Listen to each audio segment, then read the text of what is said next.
On my lovely students out there, welcome to just पढ़ ले। और ये है हमारा बायोलॉजी का पहला लेक्चर जो कि है फंडामेंटल यूनिट ऑफ लाइफ। अब देखो लेक्चर स्टार्ट करने से पहले ही बता देता हूं, ज्यादा हम टाइम वेस्ट करते नहीं हैं, बिल्कुल कहानी के फॉर्म में मस्ती मजाक में देखते रहो। अगर तुम लोग नए हो चैनल के ऊपर तो तुमने अभी तक बहुत सारी चीजें मिस कर दी हैं, पर आगे तुम ना करो, इसलिए जो क्लास 9 का सबसे तगड़ा चैनल है पूरे यूट्यूब के ऊपर, मैं डंके की चोट पे बोल सकता हूं कि इससे मजेदार चैनल तुमको नहीं मिलेगा, तो इसको सब्सक्राइब कर लो, ठीक है। तो वो चीज देखते हैं, आज हम देखेंगे फंडामेंटल यूनिट ऑफ लाइफ। अब देखो चूंकि बायोलॉजी का चैप्टर है, इसमें पूरे मैं तुमको पहले बताता हूं, बायोलॉजी और सोशल पढ़ने के दो तरीके होते हैं। एक तो जो मैं कहानी सुना रहा हूं, वो कहानी सुनने का अगर तुम एनसीईआरटी रीड कर लो हाथों हाथ, मतलब उसके जस्ट बाद में, तो भाई तुम्हारा काम हो गया, फिर तो तुम जीवन में सफल हो गए पूरी तरीके से।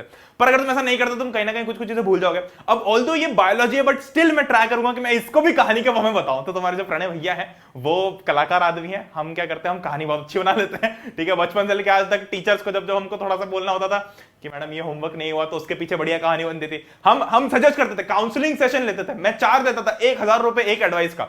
तो तुमको जो भी बहाने चाहिए मुझसे पूछो कि पेरेंट्स को कौन कौन से बहाने बताना है, ठीक है, बाहर घूमने जाने के लिए। दूसरा तो टीचर्स को कौन से बहाने बताना है, तो ये सारी चीजें मैं करते रहता हूं। बट एनीवे चीज मस्ती मजाक साइड में, आज हम देखेंगे फंडामेंटल यूनिट ऑफ लाइफ। अगर तुम लोगों ने पढ़ लेके आप डाउनलोड नहीं किया तो डाउनलोड कर लो भाई, ये सारे फीचर्स है। देखो स्लाइड्स में बोलना मुझे ज्यादा पसंद नहीं है, तुम पढ़ ही सकते हो खुद, तो ये ऐप डाउनलोड कर सकते हो तुम ऐप सॉरी प्ले स्टोर से। बहुत जल्दी हम iOS पे भी ट्राई कर रहे हैं, iOS पे ऐप ऊपर आ जाए तो बढ़िया सी ऐप है, मस्त मस्त तुमको मिल जाएगा। माय कोर्सेज पे क्लिक करोगे तो जितने भी 9th के हाफ ईयरली से रिलेटेड जितने भी सेशंस हैं उनका एक प्रॉपर कोर्स बनाओ, तो वहां पे तुम क्लिक करके देख सकते हो। देखो एक छोटी सी रिक्वेस्ट में तुम लोगों से ये करूंगा कि यार प्लीज मेक श्योर कि जब तुम ऐप को डाउनलोड करें, ऑलरेडी तुम्हारी जो ऐप है वो फोन के अंदर है, तो प्ले स्टोर पे जाकर रेटिंग जरूर देना यार, ठीक है। मतलब तुम बताना वहां पे प्ले स्टोर के अंदर कि तुम्हें क्या क्या चीजें ऐप के अंदर मस्त लगती, क्या क्या मेरे अंदर मस्त लगती, क्या क्या तुम्हें इस चैनल के ऊपर या पूरी ऐप के ऊपर मस्त लगती। तो मेक श्योर कि तुम रेटिंग जरूर दो, ठीक है। मुश्किल से तुम्हारे 10-15 सेकंड लगेंगे पर दे देना, पर मैं तुम्हें ऐसे फोर्स नहीं करूंगा कि रेटिंग दो, नॉट नाउ, लेटर, श्योर वो सब नहीं बोल रहा, तुम्हारी इच्छा हो दे देना। और एक और चीज भाई, हमने रैप सॉन्ग रिलीज किया था कल, तो हमने कल एजुकेशन सिस्टम के अंदर एक नया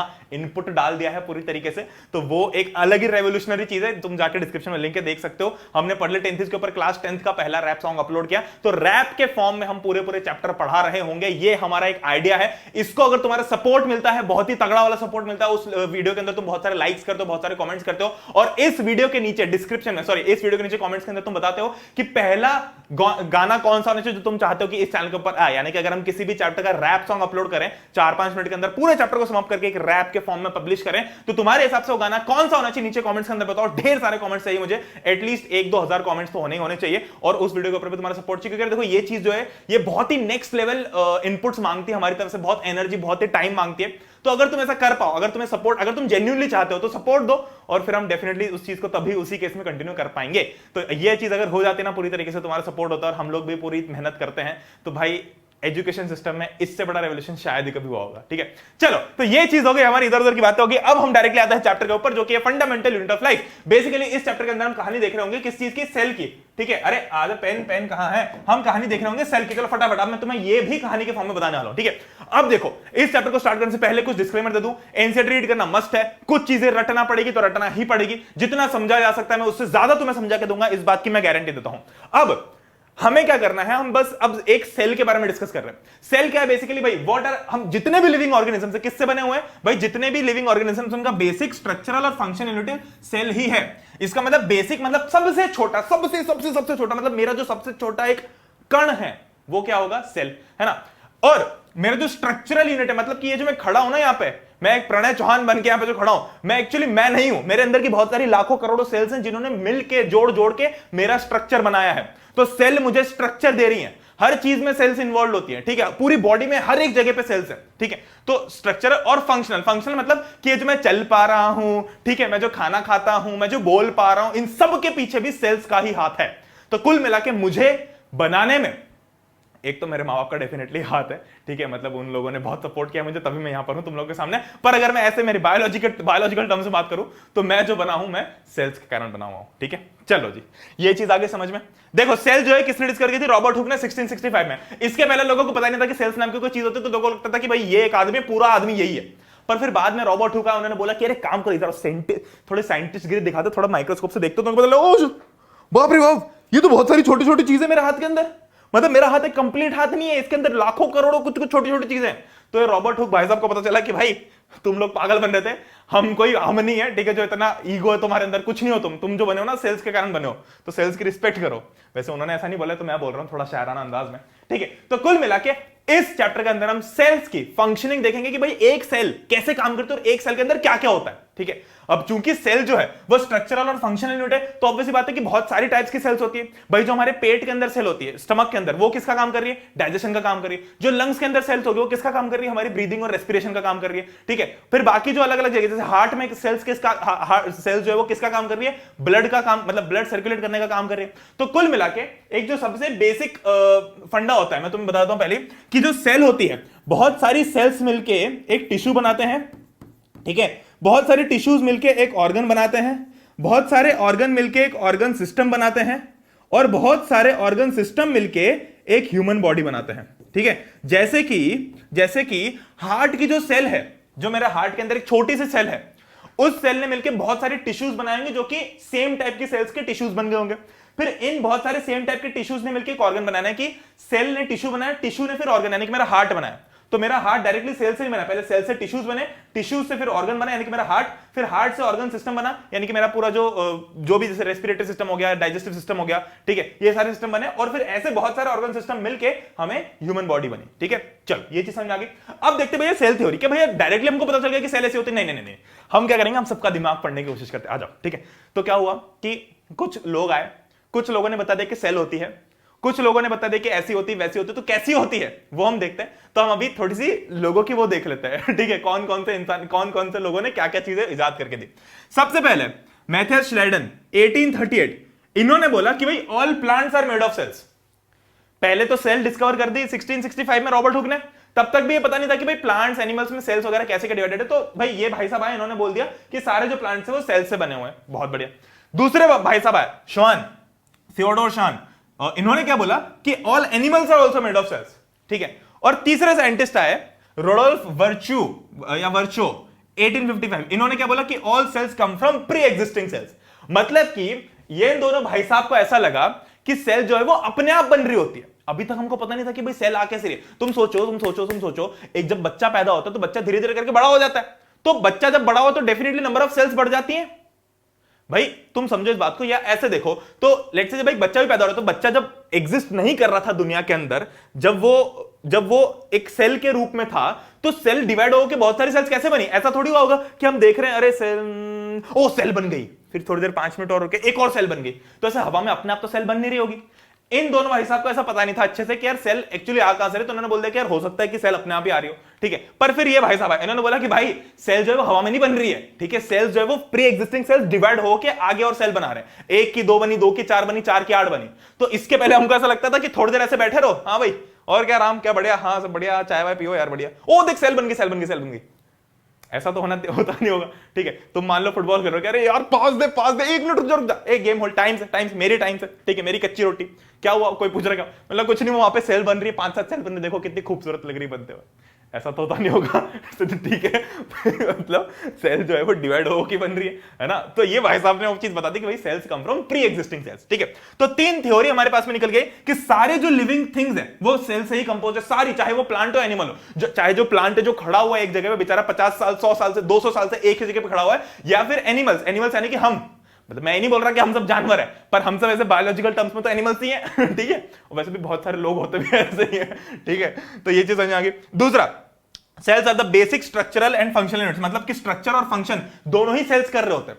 भाई अगर तुम इस चीज के हिसाब से देखो, तो अगर ह्यूमन के अंदर जो भी फंक्शन हो रहा है वो ऑर्गन सिस्टम ही कर रहा है। ऑर्गन सिस्टम के अंदर फंक्शन कौन कर रहा है? ऑर्गन के अंदर टिश्यू ही कुछ ना कुछ रोल कर रहा है। एट द एंड जो सबसे छोटी यूनिट है वो तो सेल ही है।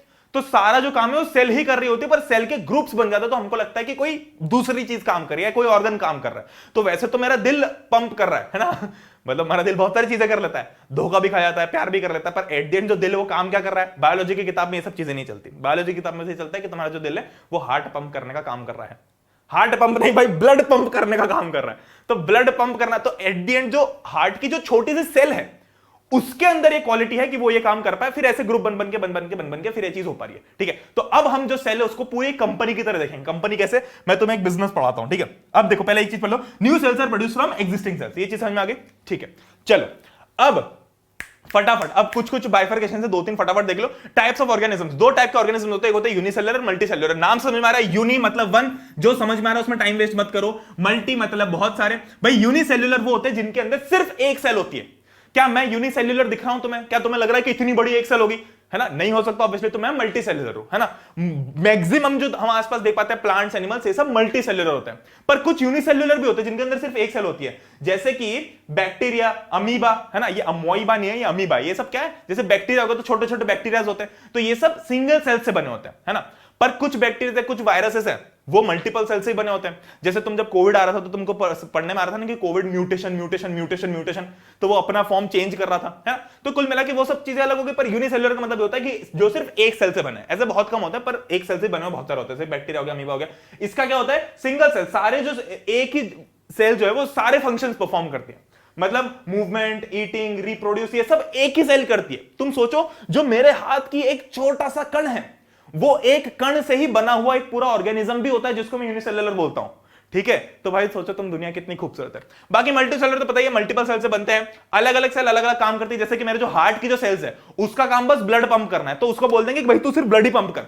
ऐसा नहीं कि तू फिर खाना पचाने चले गया किसी दिन, ऐसा नहीं होता। ठीक है, तो जो स्पेशलाइज्ड है, जैसे हार्ट की सेल को हमने ट्रेन कर रखा है कि भाई तू सिर्फ एक काम कर। जैसे एक कंपनी है, तो एक कंपनी के अंदर एक होता है कोडिंग करने वाला, ठीक है, जो कोडिंग करके सॉफ्टवेयर बनाना है। तो जो वो सॉफ्टवेयर बनाने वाले को मार्केटिंग करने नहीं भेजते कि जा बेटा इसको बेच के आ जा। बेचने के लिए किसी और को पकड़ते हैं कि भाई तू बेच, तू बना के इसको दे, ये बेच देगा, इस टाइप से। ठीक है, तो ऐसा ही सेल के अंदर या जो हमारी बॉडी है वो भी एक बिजनेस की तरह काम करती है। ठीक है, तो बस इसको पूरे कंपनी की तरह समझना, क्योंकि तुम अच्छे से रिलेट कर पाओगे। तो मेरा काम यही है कि मैं तुम्हें ऐसे डिफिकल्ट टॉपिक्स भी मतलब रियल लाइफ एग्जांपल से जोड़ के बताऊं, क्योंकि हम कंपनीज और ये सारी चीजें आसपास देख सकते हैं, है ना, हमको दिखती है, तो इसलिए हम उनसे रिलेट कर सकते हैं। मैं तुम्हें वैसे ही रिलेट करके पूरा चैप्टर कराने वाला हूं। चलो जी, आ जाओ। एग्जांपल ह्यूमंस, है ना। अब देखो, दो टाइप की सेल्स भी होती है। अभी तो हमने टाइप्स ऑफ ऑर्गेनिज्म देख रहे जो कि होते हैं यूनिसेलुलर और मल्टीसेलुलर। अब दो टाइप की सेल्स होती है, कौन सी भाई? Prokaryotic, eukaryotic. प्रोकैरियोटिक का मतलब क्या होता है? प्रो से आता है वर्ड प्रिमिटिव। प्रिमिटिव कहां से आया भाई? प्रिमिटिव का मतलब क्या होता है? अरे हम बोलते हैं ना प्रिमिटिव टूल्स ऑफ फार्मिंग, मतलब पुराने जमाने के टूल्स। तो प्रोकैरियोटिक जो सेल्स होती है वो थोड़ी पुराने जमाने की होती है, यूकैरियोटिक मॉडर्न होती है। अब तुम बोलोगे मॉडर्न मतलब क्या भैया? बढ़िया कपड़े पहन के, जीन्स टॉप पहन के घूमते हैं, ऐसा होता है क्या? तो ऐसा नहीं होता। ठीक है, प्रोकैरियोटिक और यूकैरियोटिक के बीच में ऐसा नहीं है कि भाई कपड़े मॉडर्न पहन लिए। प्रोकैरियोटिक सेल्स होती है जो कि ज्यादा इवॉल्व नहीं हो पाई। भाई तुम सोचो कि एट द एंड जो ह्यूमंस आए हैं, हम भी कैसे हैं? सेल से इवॉल्व होके। जब इस लाइफ की शुरुआत हुई थी धरती के ऊपर, तो एक सेल से ही हुई थी। एक सेल से फिर बहुत सारी सेल्स बनी, बहुत सारे ऑर्गेनिजम्स बने, बहुत सारे ऑर्गेनिज्म रिप्रोड्यूस किए, और आज जाके इतनी सारी पॉपुलेशन है। तो स्टार्ट हम कहीं ना कहीं बहुत छोटे से हुए। तो कुछ सेल्स डेफिनेटली ऐसे जो कि ज्यादा इवॉल्व नहीं हो पाई, और कुछ हो गई।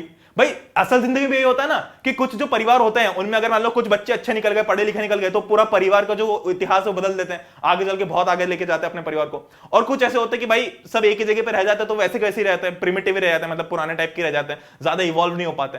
तो वो होते हैं प्रोकैरियोटिक, और बाकी के होते हैं यूकैरियोटिक। तो प्रोकैरियोटिक की एक बात है कि इनका साइज काफी साइज जो है वो 1 से 10 माइक्रोमीटर के बीच होता है, नॉट नैनोमीटर, 1 से 10 माइक्रो, मतलब बहुत ही छोटा होता है इनका साइज जनरली।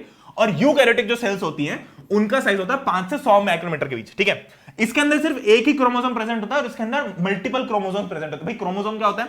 क्रोमोसोम बताऊंगा आगे चल के क्या होता है। ठीक है, इसका जो न्यूक्लियस है ये वेल डिफाइंड नहीं होता। अब देखो भाई पुराने जमाने के तो इतने ढंग से इन्होंने डिफाइन नहीं किया, है ना। भाई जैसे नए जमाने के जो लोग होते हैं उनका सब कुछ डिफाइंड होता है कि भाई हमारी जितनी जायदाद है वो इतनी जायदाद, इसकी इतनी इतनी इतना इतना, सब कुछ वेल डिफाइंड है। जायदाद के अलावा भी कि हम भाई ऐसे कपड़े पहनेंगे, हम इस पार्टी में जाएंगे, यहाँ नहीं जाएंगे, वहां।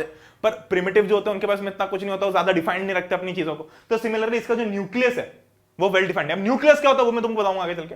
ठीक है, और इनके अंदर जो न्यूक्लियस है वो वेल डिफाइंड होता है, सराउंडेड बाय न्यूक्लियर मेम्ब्रेन। मतलब ऐसा समझ लो कि जो मॉडर्न जो सेल है वो थोड़ी सी प्रोटेक्टेड होती है, न्यूक्लियर मेम्ब्रेन से सराउंडेड होती है, मतलब न्यूक्लियर मेम्ब्रेन उसको बचा के रखता है, ऐसा समझ लो। ठीक है, चलो अब क्रोमोसोम और न्यूक्लियस दोनों की चीज क्या होती है? देखो न्यूक्लियस बताता हूं कि अभी जो सेल है, हम जब सेल के बारे में पढ़ेंगे, सेल के अंदर घुसेंगे माइक्रोस्कोप लगा के, तो सेल के अंदर जब माइक्रोस्कोप लगा के घुसेंगे तो हम देखेंगे कि सेल के अंदर बहुत सारी चीजें होती हैं।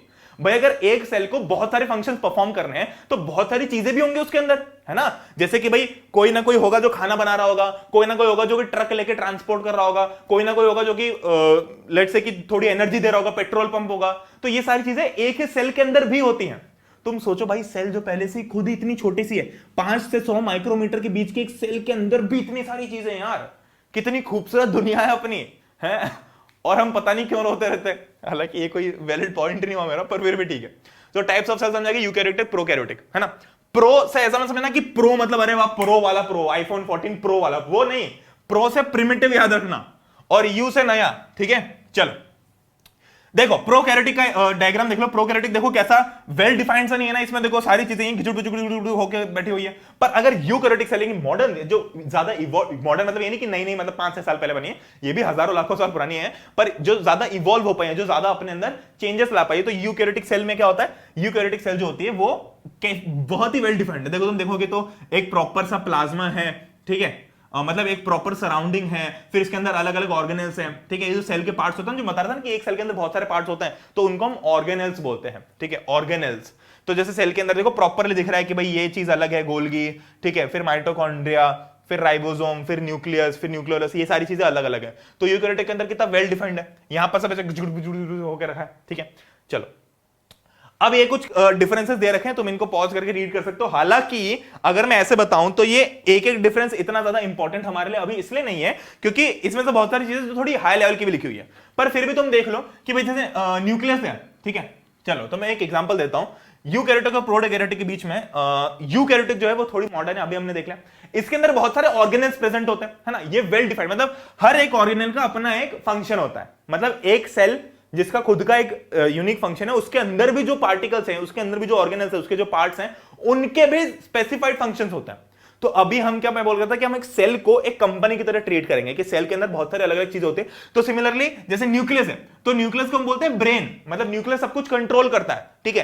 फिर सिमिलरली गोल्गी बॉडी है, तो गोल्गी क्या करता है, ट्रांसपोर्टेशन का काम करता है। ये सारी चीजें मैं बताऊंगा आगे चल के, पर अभी बस इतना समझो, ठीक है, अभी बस इतना समझो कि यूकैरियोटिक और प्रोकैरियोटिक के बीच में कुछ कुछ डिफरेंसेस होते हैं। अगर तुम्हें इतना सारा याद नहीं होता तो तुम बस इतना सा भी याद रख सकते हो, हमारी एनसीईआरटी के हिसाब से इतना नेसेसरी है। बाकी अगर तुम्हें देखना तो बहुत सारी चीजें, जैसे कि क्रोमोसोम्स तो इसमें मोर देन वन, इसमें वन ही होते हैं, ठीक है। ये यूजुअली मल्टीसेलुलर होता है, ये प्रोकैरियोटिक के पुराने वाले, और यूकैरियोटिक मतलब मॉडर्न वाले, ऐसा समझ लो, ठीक है।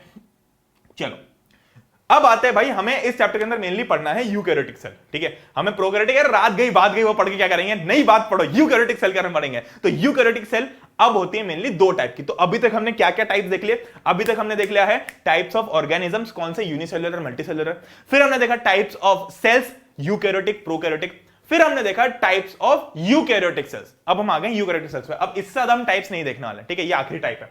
यूकैरियोटिक सेल्स के दो टाइप्स होते हैं, plant cells, animal cells. Obviously बात है, नाम से समझ में नहीं आ रहा तुमको, नाम से आ गया ना समझ में, मैं ये नहीं चीज नहीं समझाऊंगा, खुद समझ के बताओ। प्लांट सेल्स किसमें होती है, प्लांट में होती है। एनिमल सेल्स किसमें होती है, एनिमल्स में होती है ना। तो जितने भी यूकैरियोटिक सेल्स है वो सारी यही होते हैं। और जो प्रोकैरियोटिक है वो बहुत कम में यूज होते हैं, मतलब यही किसी अमीबा वगैरह में या किसी बैक्टीरिया में यूज हो जाती होगी, पर मेनली प्लांट्स एनिमल्स में यूकैरियोटिक सेल्स ही होती है, ठीक है। अब देखो ये प्लांट सेल है, एनिमल सेल है, ये ऑलमोस्ट पूरी सिमिलर होती हैं, ऑलमोस्ट पूरी सिमिलर होती है, बट कुछ चीजें डिफरेंट होती हैं। ऑब्वियसली बात है, प्लांट्स और एनिमल्स में बेसिक फंक्शन तो सब कुछ सेम है, पर कुछ चीजें होंगी ना जो डिफरेंट होंगी। कौन कौन सी, जैसे कि प्लांट जो है वो भी, तुम अभी बायोलॉजी भूल जाओ, खुद लॉजिक समझो, आसपास की दुनिया को देखो, है ना। प्लांट और एनिमल में सबसे बड़ा डिफरेंस क्या होता है कि प्लांट जो है वो मोशन नहीं कर सकते, मतलब लोकोमोटिव नहीं होते, मतलब कि प्लांट्स एक ही जगह पर रहते बेचारे, है ना। और एनिमल्स का इसमें पावर होती है कि वो घूम सकते हैं।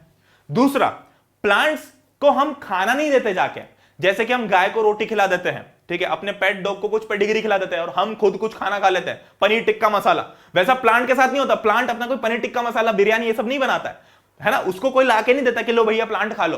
प्लांट अपना खाना खुद बनाता है अपने ही अंदर। तो दो बेसिक डिफरेंस तो मैंने नहीं बताया, तो तुमको पहला डिफरेंस क्या है कि भाई प्लांट जो है वो मूव नहीं कर सकते, और दूसरा कि एनिमल जो है वो खुद का खाना नहीं बना सकते। खुद का खाना मतलब मैं किचन में खाने की बात नहीं कर रहा हूं, मैं एनिमल सेल्स की बात कर रहा हूं कि सेल्स हमारा खुद खाना नहीं बनाते, हमको बाहर से कंज्यूम करना पड़ता है, ठीक है। और प्लांट्स के अंदर वो चीज वहीं बन जाती है। तो ऐसे कुछ डिफरेंसेस तो डेफिनेटली सेल में भी थोड़े से डिफरेंसेस होंगे, बाकी ओवरऑल जो सेल है वो ऑलमोस्ट सिमिलर होती है, ठीक है। जैसे कि ये सारी चीजें सिमिलर है, पर अगर तुम ये देखो तो ये तीन चीजें एनिमल सेल्स में होती है और ये तीन चीजें प्लांट सेल्स में होती है, ठीक है। हालांकि तुम्हें ज्यादा इसमें पढ़ने ऐसा कुछ है नहीं, मतलब ज्यादा तुम्हें इसकी डिटेल में नहीं आना है, पर ये सारी चीजें cell membrane, nucleus, nucleolus, endoplasmic reticulum, ribosome, vacuole, mitochondria, ये सारी चीजें मैं तुम्हें बहुत ही आसान तरीके से भी जाके बताने वाला हूं, ठीक है। चलो जी आगे बढ़ते हैं, बहुत मजा आ रहा है बायो पढ़ने में आज तो पहली बार। चलो अब घुसते हैं सेल के अंदर। सेल, एक सेल कैसी दिखती है, तो मैंने क्या किया है भाई कि एक सेल ली, उसको थोड़ा सा काट के तुमको दिखा रहा हूं कि अंदर से सेल कैसी दिख रही है, सेल के अंदर क्या क्या है। तो तुम्हें एक चीज पहले ही बता देता हूं कि सेल के अंदर ऑर्गेनेल्स होते हैं, ठीक है। ऑर्गेनेल्स मतलब सेल के जितने भी जो पार्ट्स होते हैं जो कि अलग अलग फंक्शन परफॉर्म करते हैं, उनको हम ऑर्गेनेल्स बोलते हैं, ठीक है। तो जो हमने सबसे टॉप में सेल्स देखा था ना, उसके ऊपर भी लिख दो ऑर्गेनेल्स, है ना, मतलब इसके नीचे फिर टिश्यूज, फिर ऑर्गेनिज्म, बहुत लंबी चेन है। तो अभी हम देखते हैं सेल के अंदर घुस के। सेल के अंदर क्या है भाई, ऑर्गेनाइज होते बहुत सारे, इतनी बात समझ आ गई। अरे सेल क्या है, एक कंपनी है, कंपनी के अंदर बहुत सारी चीजें होंगी ना, एक मैनेजर होगा, एक मैन्युफैक्चर करने वाला होगा, एक ट्रांसपोर्ट वाला होगा, एक डस्टबिन वाला, मतलब एक जो कचरा विभाग होगा जो कचरा हैंडल करेगा, ठीक है। एक ये होगा कि भाई एनर्जी कौन दे रहा है, मोटिवेशन कौन दे रहा है, ये सारी चीजें अलग अलग होती है ना एक कंपनी के अंदर। तुम खुद सोचो, एक मान लो कि मैन्युफैक्चरिंग यूनिट, मान लो कि कॉपर की बोतल मैन्युफैक्चर हो रही है, तो कॉपर की बोतल मैन्युफैक्चर में एक तो मैनेजर होगा जो कि सबको बताएगा कि रामू तुझे ये काम करना है, शामू तुझे ये काम करना है, राजू तुझे ये काम करना है, गट्टू तुझे ये काम करना है ना। फिर रामू शामू गट्टू पप्पू जो भी है वो सब अपना अपना काम करने जाएंगे। तो मान लो गट्टू का काम है कि उसको सारा कचरा समेटना है, तो गट्टू को बोलते तो गट्टू सिर्फ कचरा समेटेगा, वो इसमें ध्यान नहीं लगाएगा कि भाई फाइनेंसेस कितने आ रहे हैं, रेवेन्यू कितना आ रहा है, पैसा कितना कमा रहा है, उसका नहीं, उसका काम बस वो करना है, ठीक है। फिर मान लो कि लेट्स से रामू को बोला कि रामू तुझे मैन्युफैक्चर करना है, तो रामू सिर्फ मैन्युफैक्चरिंग का काम करेगा, वो झाड़ू पोछे का काम नहीं करेगा, ठीक है, वो साफ सफाई मेंटेन करने का काम नहीं करेगा, तो सब अपना अपना काम कर रहे हैं। तो वैसे ही एक सेल है, एक सेल क्या है, कंपनी है, एक फैक्ट्री है।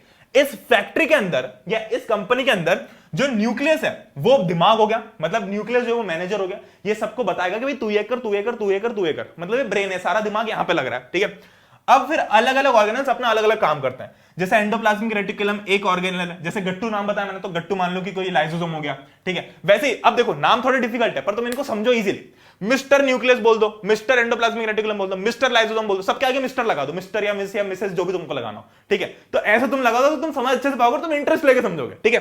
चलो भाई, मजा आता है ना किसी कंपनी के बारे में पढ़ने में कि यार ये मैनेजर है, क्या बढ़िया मैन्युफैक्चरिंग हो रही है, तो बॉटल बना रहे, बेच कैसे रहे, ट्रांसपोर्ट कैसे कर रहे हैं, वैसे इसको भी मजे लेके पढ़ो, ठीक है। चलो हाँ, थक गया यार मैं बहुत बोल बोल के। चलो, तो एक सेल के अंदर बहुत सारी यूनिट्स हो गई है ना, तो बस ये सेल है। अब इनके अंदर एक एक जो ऑर्गेनल है उसके बारे में चर्चा करेंगे, ठीक है। सबसे पहले आते हैं भाई न्यूक्लियस के ऊपर। न्यूक्लियस को हम बोलते हैं, अब मैंने हर चीज की एक पोस्ट दे रखी है, जैसे मैनेजर की पोस्ट हो गई, मैन्युफैक्चरिंग हेड की एक पोस्ट हो गई, ठीक है, फिर मतलब क्लीनलीनेस की एक पोस्ट हो गई। तो अब न्यूक्लियस जो है, न्यूक्लियस की पोस्ट है ब्रेन ऑफ द सेल, ठीक है। न्यूक्लियस देखो, अब हम एक एक चीज का स्ट्रक्चर भी देखेंगे। तो जैसे यहां पर न्यूक्लियस है ना, अब न्यूक्लियस को जूम करके देखो, न्यूक्लियस के अंदर क्या क्या होता है। सबसे पहले न्यूक्लियस के अंदर होता है न्यूक्लियोलस, मतलब ये तो एक न्यूक्लियस हो गया, ये सेल नहीं है भाई, ये न्यूक्लियस है, मतलब सेल तो ये पूरी थी, मैंने इसमें से वाला पार्ट उठा के इस पे जूम किया है ना, तो ये मेरा न्यूक्लियस है पूरा। न्यूक्लियस के अंदर तुम्हें देखोगे छोटे छोटे छेद होते हैं जिनको हम बोलते हैं न्यूक्लियर पोर, है ना, ताकि कुछ कुछ चीजें अंदर बाहर अगर करनी हो तो हो पाए, ठीक है। दूसरा, न्यूक्लियस के अंदर एक और चीज होती है जिसको बोलते हैं न्यूक्लियोलस, है ना। फिर एक टाइप का कुछ फ्लूइड टाइप का होता है जिसको हम बोलते हैं न्यूक्लियोप्लाज्म, ठीक है।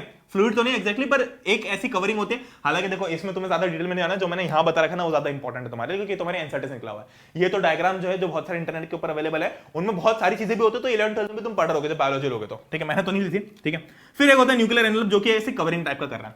अब भाई हर एक ऑर्गेनेल को, हर एक, चाहे वो न्यूक्लियस हो, एंडोप्लाज्मिक रेटिकुलम हो, गोल्गी एपेरेटस हो, कुछ भी हो, हम सबको दो तरीके से पढ़ेंगे, क्योंकि तुम्हारे एनसीईआरटी के अंदर भी दो तरीके बता रखे। एक हम देखेंगे उसका स्ट्रक्चर क्या है, कि भाई वो कैसे बना है, कैसा दिखता है, ठीक है, कहां रखा हुआ है। दूसरा हम उसका देखेंगे फंक्शन, कि ये काम क्या करता है, ठीक है।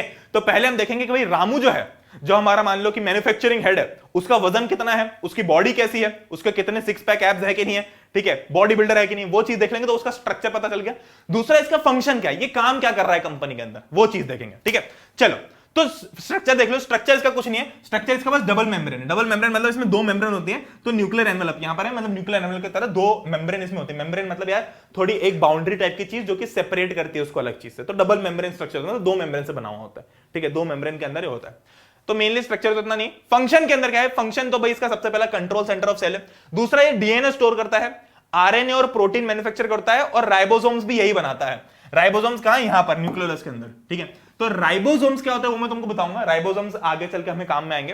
पर आरएनए और प्रोटीन ये बना रहा होता है ना, तो ये याद रखो भाई, न्यूक्लियस क्या करता है, न्यूक्लियस चार काम करता है। पहला क्या है, पहला ये कि control centre of the cell है, दूसरा ये स्टोर्स डीएनए, तीसरा आरएनए और प्रोटीन बनाता है, और चौथा राइबोसोम भी बनाता है, ठीक है।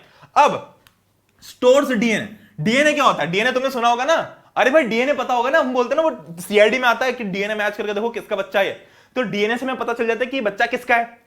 तो डीएनए एक ऐसी चीज होती है, इसका फुल फॉर्म होता है क्या होता है, डीऑक्सीराइबो न्यूक्लिक एसिड। हाँ, मैं कंफ्यूज हो गया था सीआईडी और इसके बीच में, ठीक है। तो डीएनए जो होता है, डीएनए के अंदर इंफॉर्मेशन होती है रिगार्डिंग, मतलब जब भी कैरेक्टर्स इनहेरिट हो रहे होते हैं पेरेंट्स से बच्चे में, तो ये डीएनए के अंदर जाते हैं सारे कैरेक्टरिस्टिक। तो हम बोलते हैं ना, जब कोई नया बच्चा होता है तो हम बोलते हैं कि अरे इसकी आंख देखो बिल्कुल इसकी मम्मी पे गई है, ठीक है, इसकी जो नाक है बिल्कुल इसके पापा पे गई है। हम बोलते ना कि यार इसका जो बिल्कुल इसके होंठ देखो बिल्कुल नानी पे गए हैं, तो कुल मिला के हम ऐसे बोलते हैं ना कि ये इस पे गया उस पे गया, तो इस पे उस पे कैसे गया है ना। ये इसके कान मम्मी पे गए हैं, नाक पापा पे गई है, आंखें मान लो मम्मी पे गई है, तो ये उन पे गई कैसे है? वो इसलिए गई है क्योंकि उस बच्चे के अंदर थोड़े थोड़े कैरेक्टरिस्टिक्स दोनों के हैं, फादर के और मदर के, है ना, थोड़े थोड़े कैरेक्टर्स दोनों के। अब कैरेक्टरिस्टिक्स आए कैसे भाई? चिट्ठी लिख के तो दी नहीं होगी पापा ने कि बेटा मेरी बात सुन, तू अपनी नाक का शेप ऐसा कर लेना, ऐसा तो हुआ नहीं होगा। तो ये जो कैरेक्टरिस्टिक्स है ये डीएनए के अंदर ट्रांसमिट होते हैं, मतलब डीएनए जो है वो चलता है। चलो आ जाओ, तो बेसिकली देखो, अब क्रोमोसोम मैंने एक जगह लिखा था, क्रोमोसोम क्या होता है ये बता देता हूं पहले। तो सेल है, सेल के अंदर होते हैं बहुत सारे क्रोमोसोम्स, है ना। एक चलो सेल, सबसे पहले एक सेल है, सेल के अंदर होता है न्यूक्लियस, न्यूक्लियस के अंदर होता है क्रोमोसोम्स, और इन क्रोमोसोम के अंदर होता है डीएनए, ठीक है। तो जब भी, तो इसलिए न्यूक्लियस इंपॉर्टेंट इसलिए भी क्योंकि इसके अंदर डीएनए स्टोर होता है, डीएनए स्टोर होता है ना, स्टोर्स डीएनए, अभी स्टोर्स डीएनए, डीएनए भी किसके अंदर स्टोर होता है? क्रोमोसोम के अंदर, है ना। तो न्यूक्लियस हो गया, सबसे पहले सेल हो गई, सेल के अंदर हो गया न्यूक्लियस, न्यूक्लियस के अंदर हो गया क्रोमोसोम, और क्रोमोसोम के अंदर हो गया डीएनए। तो ये जो कैरेक्टरिस्टिक्स है सारे डीएनए के अंदर है ना। और डीएनए कहां स्टोर्ड है? क्रोमोसोम में। क्रोमोसोम कहां स्टोर्ड है? न्यूक्लियस में। तो क्या होता है कि जैसे मान लो कैरेक्टरिस्टिक्स, जब भी कोई बच्चा होता है उसके अंदर बोलता है ना, तो बेसिकली क्या होता है कि ये जो डीएनए ये सब क्रोमोसोम के अंदर जाता है कि चलो चलेंगे, आ जाओ आ जाओ आ जाओ, ऐसे करके वो बच्चे के अंदर दोनों के कैरेक्टरिस्टिक्स चले जाते हैं। तो पापा के कैरेक्टरिस्टिक्स जाते हैं कि चलो चलो चलो आ जाओ बच्चे के अंदर चलेंगे, ठीक है, ऐसे क्रोमोसोम लेके जाते हैं सारे डीएनए को, और मम्मी के भी कैरेक्टरिस्टिक्स जाते हैं कि चलो चलो चलो बच्चे के अंदर चलेंगे, ठीक है। तो ऐसा होता है, मतलब कि क्रोमोसोम के अंदर जो क्रोमोसोम जो है वो डीएनए लेके पहुंच जाता है वहां पर, है ना। क्रोमोसोम किसके अंदर होता है? न्यूक्लियस के अंदर। न्यूक्लियस ऑब्वियसली सेल के अंदर। तो सेल के अंदर होता है न्यूक्लियस, न्यूक्लियस के अंदर होता है क्रोमोसोम, और क्रोमोसोम के अंदर होता है contains information for inheritance from parents in the form of DNA. Inheritance, inheritance मतलब इनहेरिट होना, मतलब कि विरासत, ऐसा समझ लो ठीक है। चलो, from parents in the form of DNA, तो पेरेंट्स से लेके बच्चों तक क्रोमोसोम क्रोमोसोम के अंदर होता है डीएनए, है ना। तो ये डीएनए के अंदर इनहेरिटेंस वाली इंफॉर्मेशन स्टोर होती है ना। ये इंफॉर्मेशन में बहुत सारे कोड्स होते हैं, ये लेजिट कोड्स होते हैं, और बहुत यूनिक होते हैं, इतने यूनिक होते हैं कि एक बच्चे के अंदर हम पता लगा सकते हैं कि इसके पेरेंट्स कौन है, और वो किसी और से मैच नहीं होगा। मतलब तुम सोचो कितनी यूनिक और कितनी खतरनाक चीज होती है ये, ठीक है। चलो ओके, वैसे तो ना लॉ के अकॉर्डिंग पहले कोर्ट से परमिशन लेनी पड़ती है डीएनए टेस्ट कराने के लिए। वो अपने सीआईडी में तो उसकी इच्छा होती तो कर देता है, सालूम के बोलता है कि डीएनए टेस्ट करो यार, मतलब बोर हो तो कुछ डीएनए टेस्ट कर दो, वैसा नहीं होता, उसकी प्रॉपर परमिशन प्रोसीडिंग होती है, ठीक है।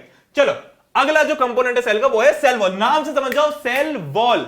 अब एक चीज बता दो, ये जो सेल वॉल है ये सिर्फ और सिर्फ प्लांट्स में प्रेजेंट होती है, एनिमल सेल्स में प्रेजेंट नहीं होती है, ठीक है। एनिमल सेल्स में प्रेजेंट नहीं होती है। तो सेल वॉल क्या काम करती है? ऑब्वियसली बात है, एक वॉल है, एक बाउंड्री है, तो बाउंड्री का ही रोल प्ले करेगी क्या? Provide support and protection to the cell.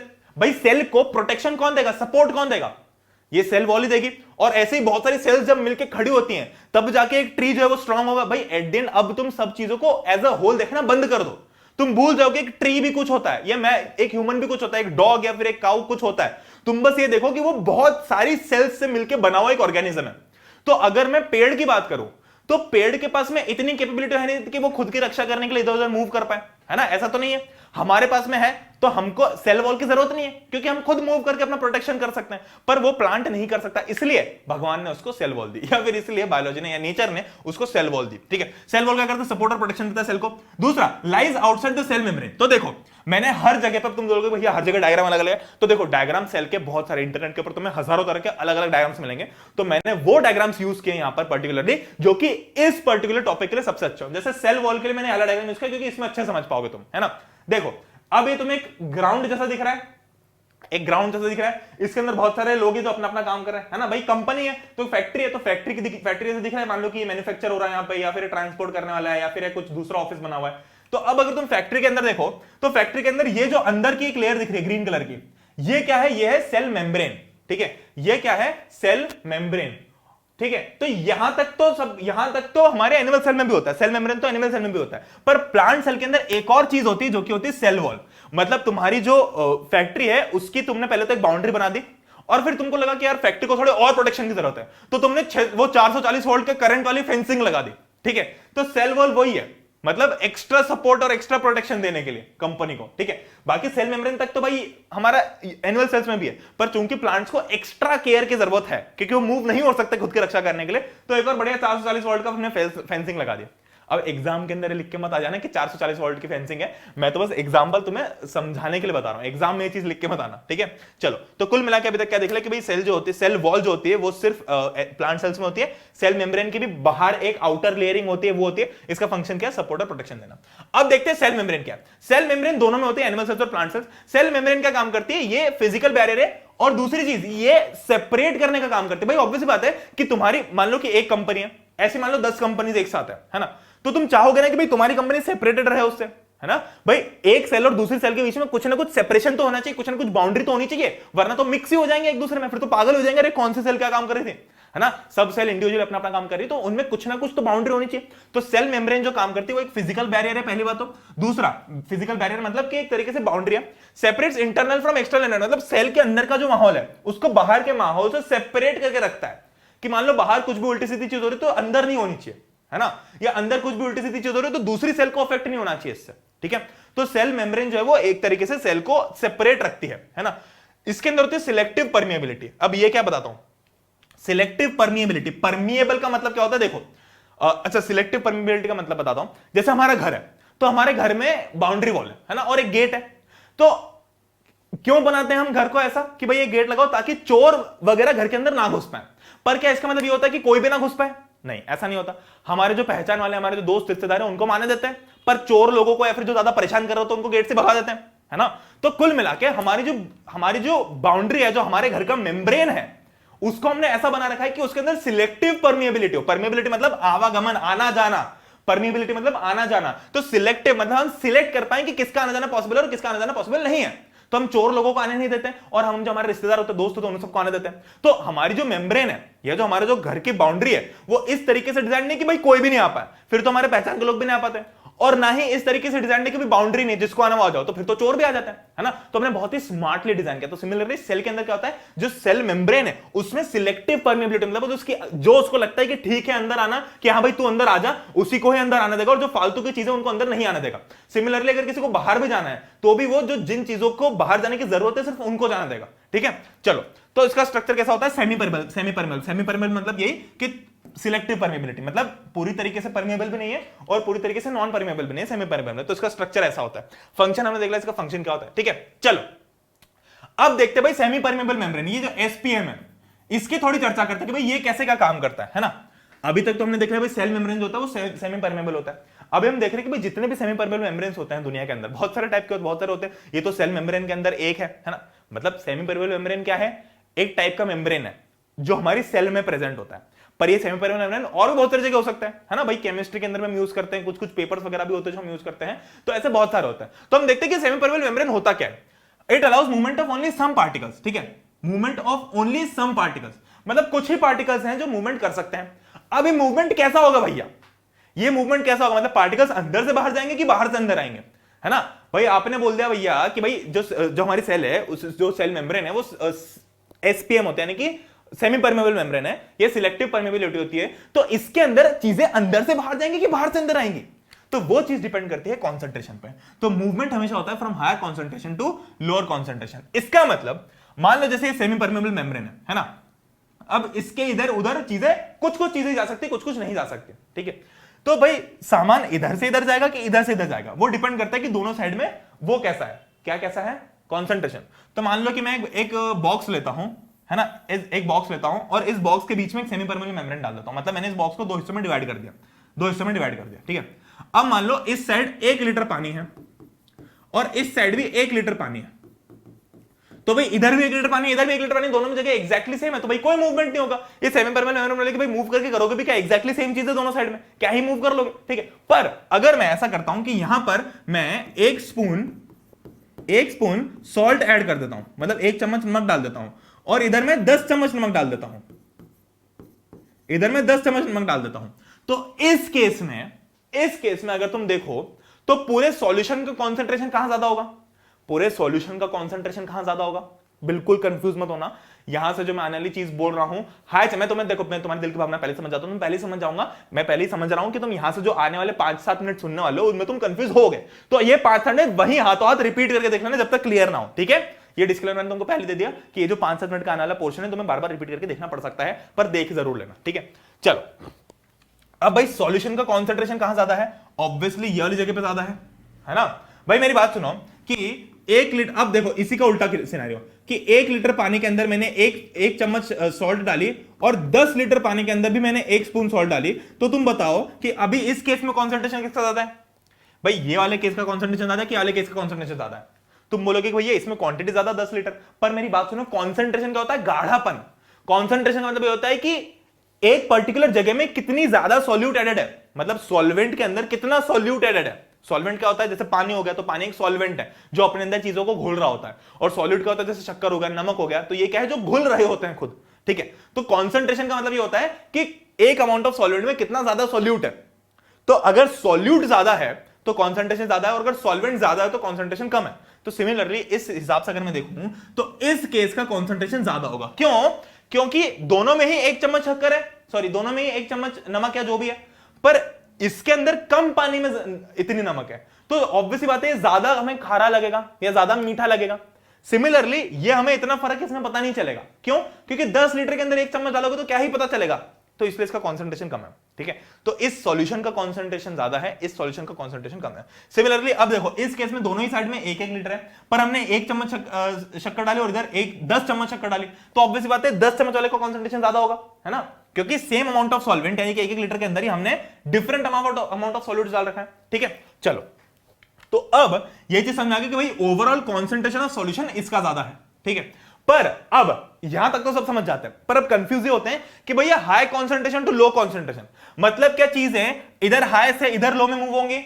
नहीं, क्योंकि movement from high concentration to low concentration उस चीज का मतलब कि इसमें पानी और नमक दो अलग अलग चीजें हैं। ठीक है, तो पानी का जो मूवमेंट है वो पानी के हाई कॉन्सेंट्रेशन से लो कॉन्सेंट्रेशन में होगा, और नमक का जो मूवमेंट है वो नमक के हाई कॉन्सेंट्रेशन से लो कॉन्सेंट्रेशन में होगा। इसका मतलब नमक का कॉन्सेंट्रेशन इन दोनों जगह में से कहां ज्यादा है? तुम खुद बताओ, नमक का कॉन्सेंट्रेशन कहां ज्यादा है? भाई ऑब्वियसली इधर ज्यादा है, तो नमक का जो मूवमेंट है वो इधर से इधर होगा। पर पानी का कॉन्सेंट्रेशन किधर ज्यादा है? पानी का कॉन्सेंट्रेशन इधर ज्यादा है ना, क्योंकि इधर ज्यादा अमाउंट में पानी और शक्कर तो छोटी सी थी, तो इसलिए पानी का कॉन्सेंट्रेशन इधर ज्यादा है, तो पानी का मूवमेंट यहां से यहां होगा। ठीक है, अगर मैं इसको और सिंपल तरीके से बताऊं तो मान लो कि यहां पर भाई यहां पर 99% तो वाटर ही है और 1% सॉल्ट है। इस केस में, इधर वाले केस में क्या हो रहा है कि 90% वाटर है और 10% सॉल्ट है ना? ये समझ में आ गया? भाई इधर 90% वाटर था और 10% सॉल्ट है, और इधर 99% पानी और 1% सॉल्ट है, क्योंकि हमने बहुत ही कम सॉल्ट डाली है, पर इधर बहुत ज्यादा सॉल्ट डाली है। ठीक है, तो ऑब्वियसली बात है 90% पानी होगा। एग्जांपल दे रहा हूं, ये कोई परफेक्ट कैलकुलेशन नहीं, बस एग्जांपल तुम्हें समझाने के लिए। ठीक है, तो अगर मैंने इधर सॉल्यूट ज्यादा डाला तो ऑब्वियसली बात है कि इसका जो कॉन्सेंट्रेशन वो कम हो जाएगा ना। तो पहले मतलब पूरा 100% पानी था, अब जब मैंने उसके अंदर शक्कर डाल दी या नमक डाल दिया तो 10% पानी 10% शक्कर हो गया और इसमें 90% पानी हो गया। ऐसा समझो इसको।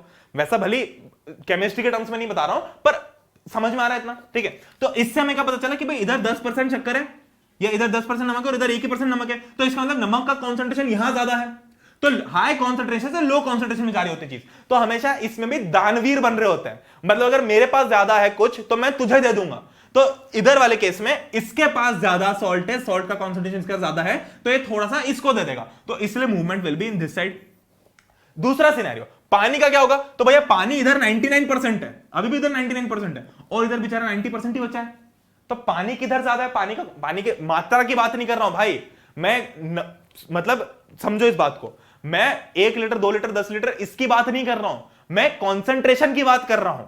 ठीक है, मतलब गाढ़ापन या फिर उतने ही सॉलिड में कितना उतने ही सॉलिड में कितना सॉल्यूट है। तो इसलिए कंफ्यूज मत होना, इस बात से डिपेंड नहीं करता कि 1 लीटर 10 लीटर 20 लीटर 50 लीटर है, तुम्हें यह भी देखना है कि सॉल्यूट कितना है उसके साथ साथ। ठीक है, तो अगर मान लो, हाँ, तो अभी इस केस में 99% इधर पानी है और इधर 90% ही है, तो इसलिए ये दानवीर बन के इधर चले जाएगा। ठीक है, अब मान लो कि यहां पर 1 लीटर में 10 स्पून सॉल्ट है और यहां पर 10 लीटर पानी होता और इसमें भी 10 स्पून सॉल्ट होती, तो क्या सिनेरियो होता? तो इस केस में इधर जो कॉन्सेंट्रेशन है ओवरऑल, अब देखो मैं हटा देता हूं, है ना, अब ये सब हटा देता हूं। अगर मान लो कि 10 चम्मच शक्कर दोनों जगह है, पर इधर 10 लीटर पानी और इधर 1 लीटर पानी है, तो अब दोनों में से पानी की अगर मैं बात करूं तो पानी का कॉन्सेंट्रेशन किधर ज्यादा होगा? पानी का कॉन्सेंट्रेशन किधर ज्यादा होगा? पानी का कॉन्सेंट्रेशन 10 लीटर वाली साइड ज्यादा होगा। अभी भी 10 लीटर वाली साइड ज्यादा होगा। क्यों 10 लीटर वाली साइड ज्यादा होगा? क्योंकि 10 लीटर वाले पानी में भी 10 चम्मच शक्कर है ना, और 1 लीटर में भी 10 चम्मच शक्कर है, तो ऑब्वियस सी बात है कि जहां पर ज्यादा पानी है वहां पर कम असर पड़ा होगा ना शक्कर का, कॉन्सेंट्रेशन उधर कम होगा ना। ठीक है, तो बस तुम्हें पहले तो ये देखना है कि सॉल्यूशन का कॉन्सेंट्रेशन किधर ज्यादा है किधर कम है, फिर तुम्हें हर एक चीज के हिसाब से देखना है कि भाई वाटर का मूवमेंट किधर होगा, तो पहले देखो कि वाटर का कॉन्सेंट्रेशन कहां ज्यादा है। अभी पूरे सॉल्यूशन को भूल जाओ, सिर्फ वाटर की बात करो। ठीक है, चलो ये मैं सही तो बोला ना, गलत तो नहीं बोल दिया? ये 10 लीटर पानी 10 चम्मच शक्कर, तो ऑब्वियस बात है कि हाँ ओवरऑल जो कॉन्सेंट्रेशन है वो इसका ज्यादा हो गया, क्योंकि भले दोनों में 10 चम्मच शक्कर है पर इसमें कम सॉल्वेंट में 10 चम्मच शक्कर है तो उसका कॉन्सेंट्रेशन ज्यादा हो गया, है ना। और इधर ज्यादा पानी में इतनी शक्कर है तो इसलिए इसका कॉन्सेंट्रेशन कम हो गया। पर अगर मैं पानी की बात करूं इंडिविजुअली, तो ऑब्वियसली बात है कि पानी का कॉन्सेंट्रेशन इधर ही ज्यादा है ना, और शक्कर का कॉन्सेंट्रेशन किधर ज्यादा है? शक्कर का कॉन्सेंट्रेशन इस केस में ज्यादा है ना। चलो अब आते हैं भाई ऑस्मोसिस और डिफ्यूजन पे। ठीक है, मतलब ये जो हमने कहानी देखी कि ये चीजें इधर की उधर हो रही होंगी, तो वो कैसे होंगी वो हम अभी देखते हैं। अभी तक हमने देखा है कि सेमी परमेबल मेम्ब्रेन कैसे काम करती है। अब ऑस्मोसिस और डिफ्यूजन की बात करते हैं। ऑस्मोसिस और डिफ्यूजन में बस इतना सा डिफरेंस है कि ऑस्मोसिस जो होता है it is the movement of water और diffusion is the movement of anything, है ना। जैसे शुगर हो गया, सॉल्ट हो गया, ऐसे किसी भी पार्टिकल का मूवमेंट होता है, कोई भी सब्सटेंस का मूवमेंट होता है तो उसको मैं डिफ्यूजन बोलता हूं। तो सिमिलरली इस केस में जब सेमी परमेबल मेम्ब्रेन की मैं बात कर रहा था, तो इस केस में जब भी पानी का मूवमेंट होगा तो उसको मैं ऑस्मोसिस बोल दूंगा, और किसी भी और चीज का मूवमेंट होगा तो उसको डिफ्यूजन बोल दूंगा। बस इतना सा काम है। ठीक है, मतलब कि ऑस्मोसिस और डिफ्यूजन में इतना सा डिफरेंस है कि ऑस्मोसिस मतलब पानी का मूवमेंट और डिफ्यूजन मतलब किसी भी पार्टिकल का मूवमेंट। ठीक है, चलो जी अब आते हैं ऑस्मोसिस। ऑस्मोसिस दो टाइप्स के होते हैं, एक होता है एंडोस्मोसिस, एक होता है एक्सोस्मोसिस। नाम से समझो एंड मतलब कि इनसाइड और एक्स यानी कि बाहर जाना, दिल से बाहर कौन चले जाता है? ठीक है, एक्स मतलब ऐसे तो कहना नहीं चाह रहा था मैं, पर ठीक है। एंडोस्मोसिस मतलब कि जब पानी सेल के अंदर आता है तो वो एंडोस्मोसिस हो गया। एक्सोस्मोसिस मतलब कि जब पानी सेल के बाहर जाता है वो एक्सोस्मोसिस कहलाता है। ठीक है, चलो अब देखो सॉल्यूशन हमारा तीन टाइप का होता है, हाइपोटोनिक, आइसोटोनिक और हाइपरटोनिक। हाइपो मतलब होता है कम, लेस, आइसो मतलब होता है सेम, और हाइपर मतलब होता है हाई। अब देखो ये तीनों रिलेटिव टर्म्स मतलब कि कंपैरिजन करने के लिए होता है। ठीक है, जैसे कि मान लो कि ये सिनेरियो है कि भाई इधर मान लो 1 लीटर पानी है और 1 चम्मच शक्कर है, इधर 1 लीटर पानी और 10 चम्मच शक्कर है ना। तो अगर तुम्हें बोला जाए कि कौन सा हाइपोटोनिक है कौन सा हाइपरटोनिक है इस केस में, तो हाइपोटोनिक, हाइपरटोनिक और आइसोटोनिक तीनों कंपैरिजन वाले टर्म्स होते हैं कि भाई कंपेयर करने के लिए यूज होते हैं। ये एब्सोल्यूट मतलब ऐसा नहीं कि भाई तू तो हाइपरटोनिक निकला, तू तो आइसोटोनिक निकला, ऐसा नहीं। ये दो को जब हम कंपेयर करेंगे तो हम जोड़ी बताएंगे कि इनमें से कौन सा हाइपोटोनिक है और कौन सा हाइपोटोनिक है, या कौन सा हाइपोटोनिक है कौन सा आइसोटोनिक है। ठीक है, चलो तो 1 लीटर चम्मच 1 चम्मच शक्कर, है ना। 1 लीटर पानी 1 चम्मच शक्कर, 1 लीटर पानी 10 चम्मच शक्कर। तो इस केस में ज्यादा कॉन्सेंट्रेशन किसका है? 10 चम्मच शक्कर वाले का, है ना। तो इस केस में क्या होगा कि ये वाला जो होगा ये हाइपो हो जाएगा और ये वाला जो होगा ये हाइपर हो जाएगा। ठीक है, ये वाला जो है हाइपर हो जाएगा। ठीक है, अब तुम देखोगे कि एक और चीज देख सकते हो कि इस केस में पानी किधर से मूव करेगा, तो water will move from low concentration to high, यानी कि हाई कॉन्सेंट्रेशन टू लो, हमेशा हाई से लो जा रहा होगा, कभी भी लो से हाई कुछ नहीं होगा, हाई से लो होगा सब कुछ। ठीक है, तो जब हाई से लो मूव हो रहा है तो इधर से इधर जाएगा। तो सॉल्वेंट जो है वो हाइपोटोनिक से हाइपरटोनिक में जाता है ना। और हमारी जो शक्कर है उसका मूवमेंट कैसे होगा? उसका मूवमेंट इधर हाई से इधर लो पे होगा, है ना। तो उसका मूवमेंट किधर हो रहा है? हाइपर से हाइपो में। ठीक है, तो जो सॉल्यूट है, तो सॉल्वेंट का मैं लिख देता हूं, सॉल्वेंट का हाइपो से हाइपर में होगा और सॉल्यूट का हाइपर से हाइपो में होगा। ठीक है, ये हो गया हमारा हाइपोटोनिक और हाइपोटोनिक। ठीक है, ये एक थोड़ा सा कंफ्यूजन होता है जो क्लियर कर दिया मैंने। अब आइसोटोनिक क्या होता है? आइसोटोनिक वो होता है जब दोनों का कॉन्सेंट्रेशन एक्जैक्टली सेम, मतलब कि 1 लीटर पानी 1 चम्मच शक्कर, 1 लीटर पानी 1 चम्मच शक्कर। तो ये भी साफ है। ठीक है, हम मान लो 10 लीटर पानी 10 चम्मच शक्कर और 1 लीटर पानी 1 चम्मच शक्कर, तो भी इनका कॉन्सेंट्रेशन तो सेम ही है, क्योंकि 1 लीटर पानी में 1 चम्मच शक्कर होगी, है ना भाई। 10 लीटर पानी में 10 चम्मच शक्कर हो या 1 लीटर पानी में 1 चम्मच शक्कर हो, बात तो बराबर ही है ना। अगर मैं 10 लीटर पानी में 10 चम्मच शक्कर मिला दूं और उसमें से 1 लीटर पानी निकाल लूं, तो उस 1 लीटर पानी में 1 चम्मच शक्कर ही दिखेगी मुझे, है ना। ऐसा तो होगा नहीं कि शक्कर बस नीचे जाके बैठ गई, सब जगह इक्वली डिस्ट्रीब्यूट होगी।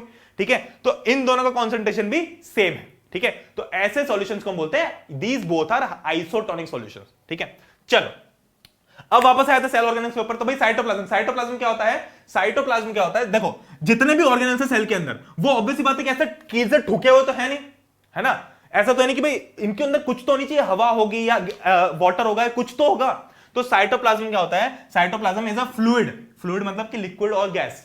ठीक है, तो साइटोप्लाज्म एक ऐसा फ्लूइड है या फिर ऐसे थोड़ी सी जेली टाइप की चीज है जिसके अंदर सारे ऑर्गेनिजम्स फ्लोट कर रहे होते हैं, ठीक है। कंटेन्स वाटर, तो इसके ये क्या क्या होता है, वाटर, सॉल्ट्स, ऑर्गेनिक कंपाउंड्स, इनसे बना होता है। तो इसके अंदर वाटर भी होता है, सॉल्ट्स भी होते हैं, कुछ ऑर्गेनिक कंपाउंड्स होते हैं। तो ये थोड़ा सा एक लिक्विड टाइप की चीज होती है, मतलब फ्लूइड होती है एग्जैक्टली, पर थोड़ी सी लिक्विड टाइप की चीज होती है जिसके अंदर सारे ऑर्गेनिजम्स फ्लोट करते हैं, है ना, और सबका मूवमेंट भी होता है। तो भाई कोई भी चीज अगर मुझे यहां से जानी, मतलब रामू को शामू के पास जाना है, तो वो चल के तो जा नहीं सकता, और ऐसा भी नहीं है कि भाई कैसे जाएगा, हवा में तो कैसे जा नहीं सकता ना। पर अगर मैंने पानी भर दिया पूरे सेल के अंदर, तो थोड़ा थोड़ा फ्लोट होकर हिल डुल के जा सकता है, ठीक है। तो सेल के अंदर, पूरे के अंदर, ये जो ब्लू कलर का दिख रहा है ना तुम्हें, ब्लू कलर का, ये जितना भी ब्लू ब्लू ब्लू ब्लू है, ये ब्लू वाटर, ये ब्लू है, पानी पानी नहीं, ये साइटोप्लाज्म है, ठीक है। ये क्या है, साइटोप्लाज्म। तो ये ऑर्गेनल्स को मूव कराने में हेल्प करता है, ठीक है। अब भाई प्लाज्मोलाइसिस क्या होता है, तो अब वापस से वो हाइपोटोनिक वाला बजाओ एक मिनट के लिए। प्लाज्मोलाइसिस एक ऐसा प्रोसेस होता है जब हमारी जो सेल है वो श्रिंक हो जाती है। श्रिंक क्यों हो जाती है सेल, क्योंकि देखो सेल के अंदर भी है तो लिक्विड है। अब मान लो कि जो सेल के बाहर जो लिक्विड है वो कम कॉन्सेंट्रेशन वाला है, तो मूवमेंट कहां से होगा, अंदर से बाहर, है ना। मतलब सेल के अंदर जो हमारा साइटोप्लाज्म है ना, मान लो उसका कॉन्सेंट्रेशन ज्यादा है, और बाहर जो हमने, मान लो कि एक टब है, एक टब के अंदर मैंने ऐसे एक सेल रख दी, है ना। अब मान लो कि बाहर कॉन्सेंट्रेशन कम है और अंदर कॉन्सेंट्रेशन ज्यादा है साइटोप्लाज्म का, तो क्या होगा इस केस में कि जो पानी है, जो लिक्विड है, वो अंदर से बाहर फ्लो करेगा, मतलब सेल से बाहर जाएगा। भाई हमेशा सबको दानवीर बना होता है, क्वांटिटी से मतलब नहीं है, तुम भले 100 लीटर पानी रख दो, पर कॉन्सेंट्रेशन से मतलब, बार बार मैं कॉन्सेंट्रेशन वर्ड पे फोकस कर रहा हूं, क्वांटिटी पे फोकस नहीं कर रहा हूं। तो मान लो कि बाहर कॉन्सेंट्रेशन कम है, अंदर कॉन्सेंट्रेशन ज्यादा है, तो जो लिक्विड है वो अंदर से बाहर मूव करेगा, और जब अंदर से बाहर मूव करेगा तो उस केस में हमारी जो सेल है वो श्रिंक हो जाएगी ना, क्योंकि देखो जब धीरे धीरे बाहर चलाएगा तो हमारी जो सेल है वो श्रिंक हो जाएगी, ठीक है। तो इसको हम बोलते हैं, ये हाइपोटोनिक के केस में, ठीक है। तो हमारी सेल जो है वो श्रिंक हो गई, ठीक है। Contraction of protoplasm of plant as a result of loss of water from the cell. Loss of water क्यों होगा, क्योंकि वाटर बाहर चले जाएगा अंदर से। Plasmolysis is one of the results of osmosis and occurs very rarely in nature, but it happens in some extreme conditions. या although तुम्हारे शायद एनसीईआरटी में इतना कुछ है नहीं, ठीक है, बट एक बार चेक कर लेना जरूर, ठीक है। तो अगर समझ में नहीं आता बहुत अच्छे से तो भी कोई दिक्कत वाली बात नहीं है, ठीक है।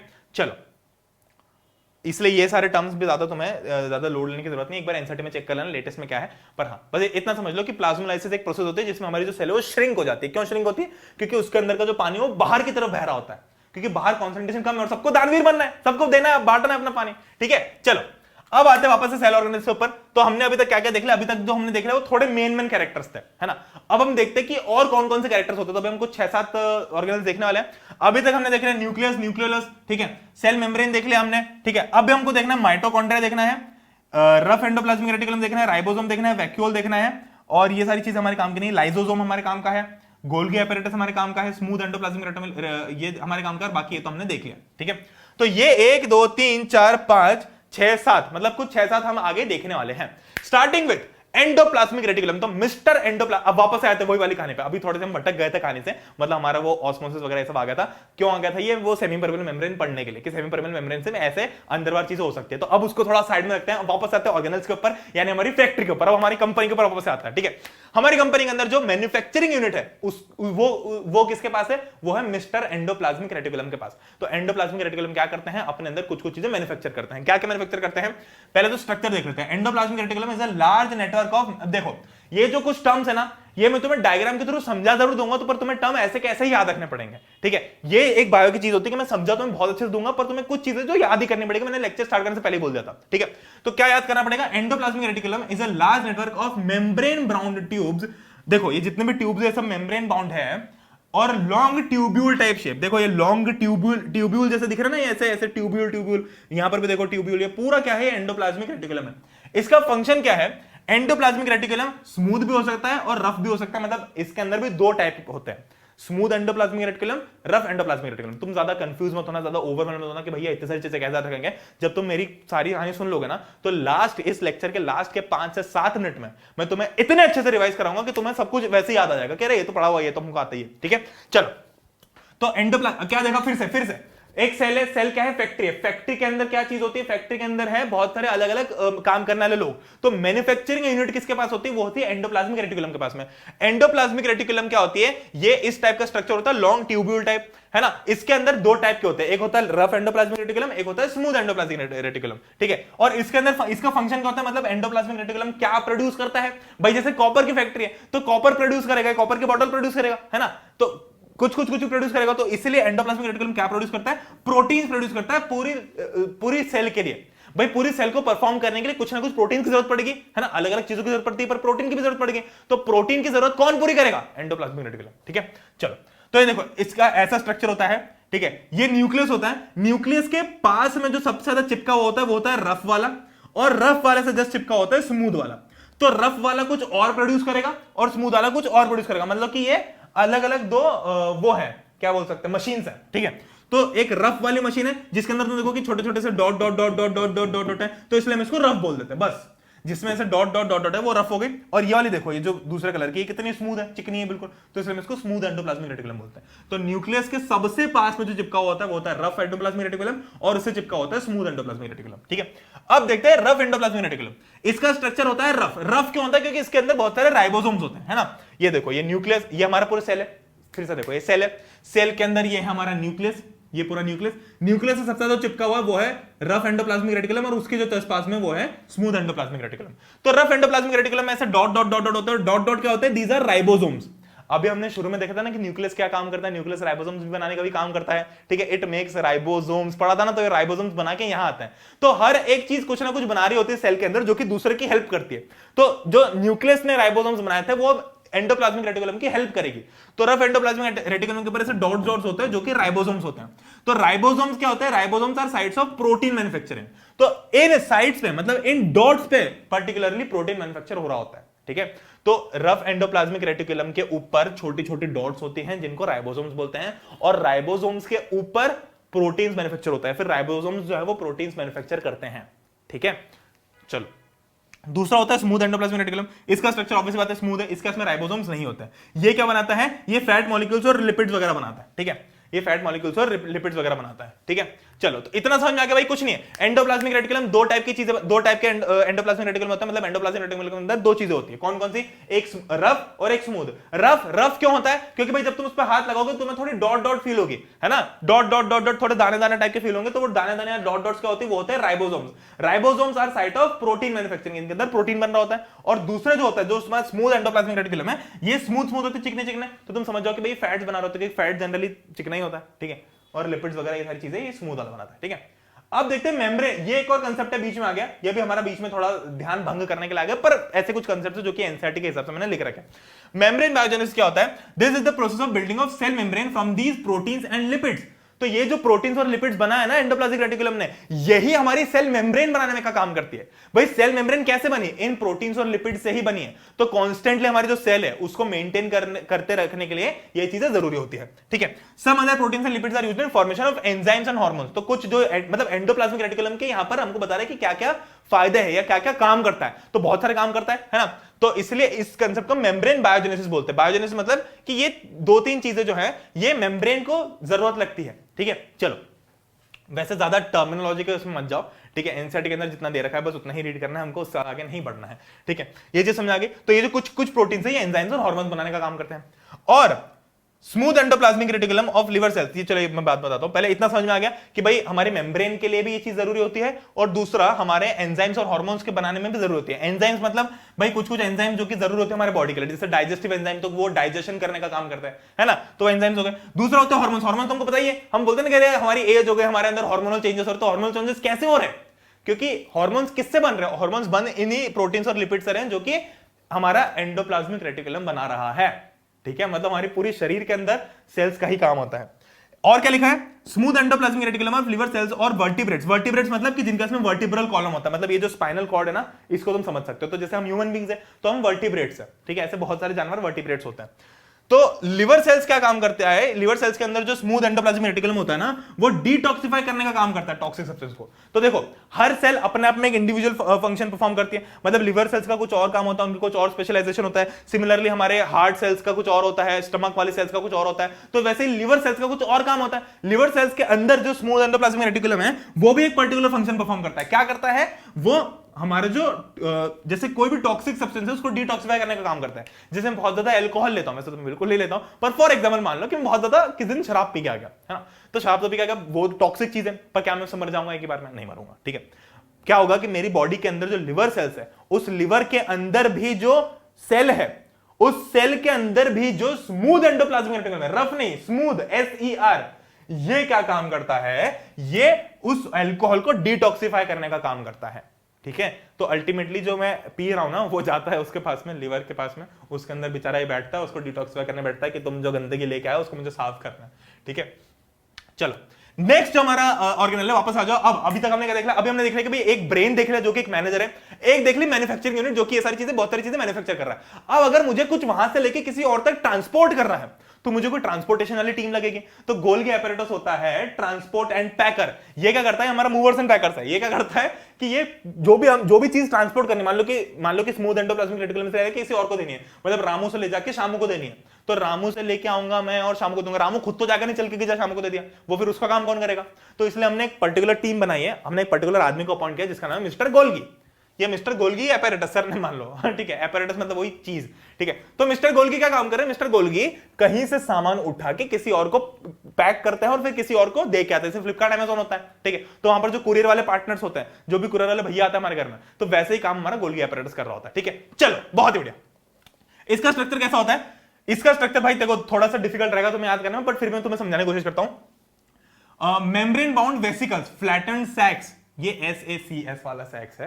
ठीक है, तो वेसिकल्स, फ्लैटेंड सैक्स, तो बेसिकली इसका मतलब क्या है, तुम देखोगे कि गोल्गी एपैरेटस के अंदर ये थोड़े, सैक्स का मतलब होता है बोरा, जैसे हम बोरे के अंदर सामान भर के लाते हैं ना, बोरी होती है, उसको ऐसे लेके जाता है, तो उसको अगर मैं फ्लैटन कर दूं तो कुछ इस टाइप की दिखेगी ना, जैसे ऐसा दिख रहा है, बिल्कुल ऐसा फ्लैटन किया हुआ। ठीक है, तो ये हमारा गोल्गी एपैरेटस है। ठीक है, ऐसा दिखता है। Arrange approximately parallel to each other in stocks, in stacks called systems. तो ये देखो एक दूसरे के पैरेलल अरेंज्ड है ना, ये एक दूसरे के पैरेलल, अरे पैरेलल लाइंस पता है ना, वो लाइंस जो कभी मीट नहीं होती हैं, तो वैसे ये एक दूसरे के पैरेलली अरेंज्ड है ना, पैरेलल टाइप के अरेंज्ड है, अप्रोक्सीमेटली पैरेलल, और इनको हम क्या बोलते हैं? सिस्टर्न्स। ठीक है, जैसे देखो सिस्टर्नी है ना, मतलब वही।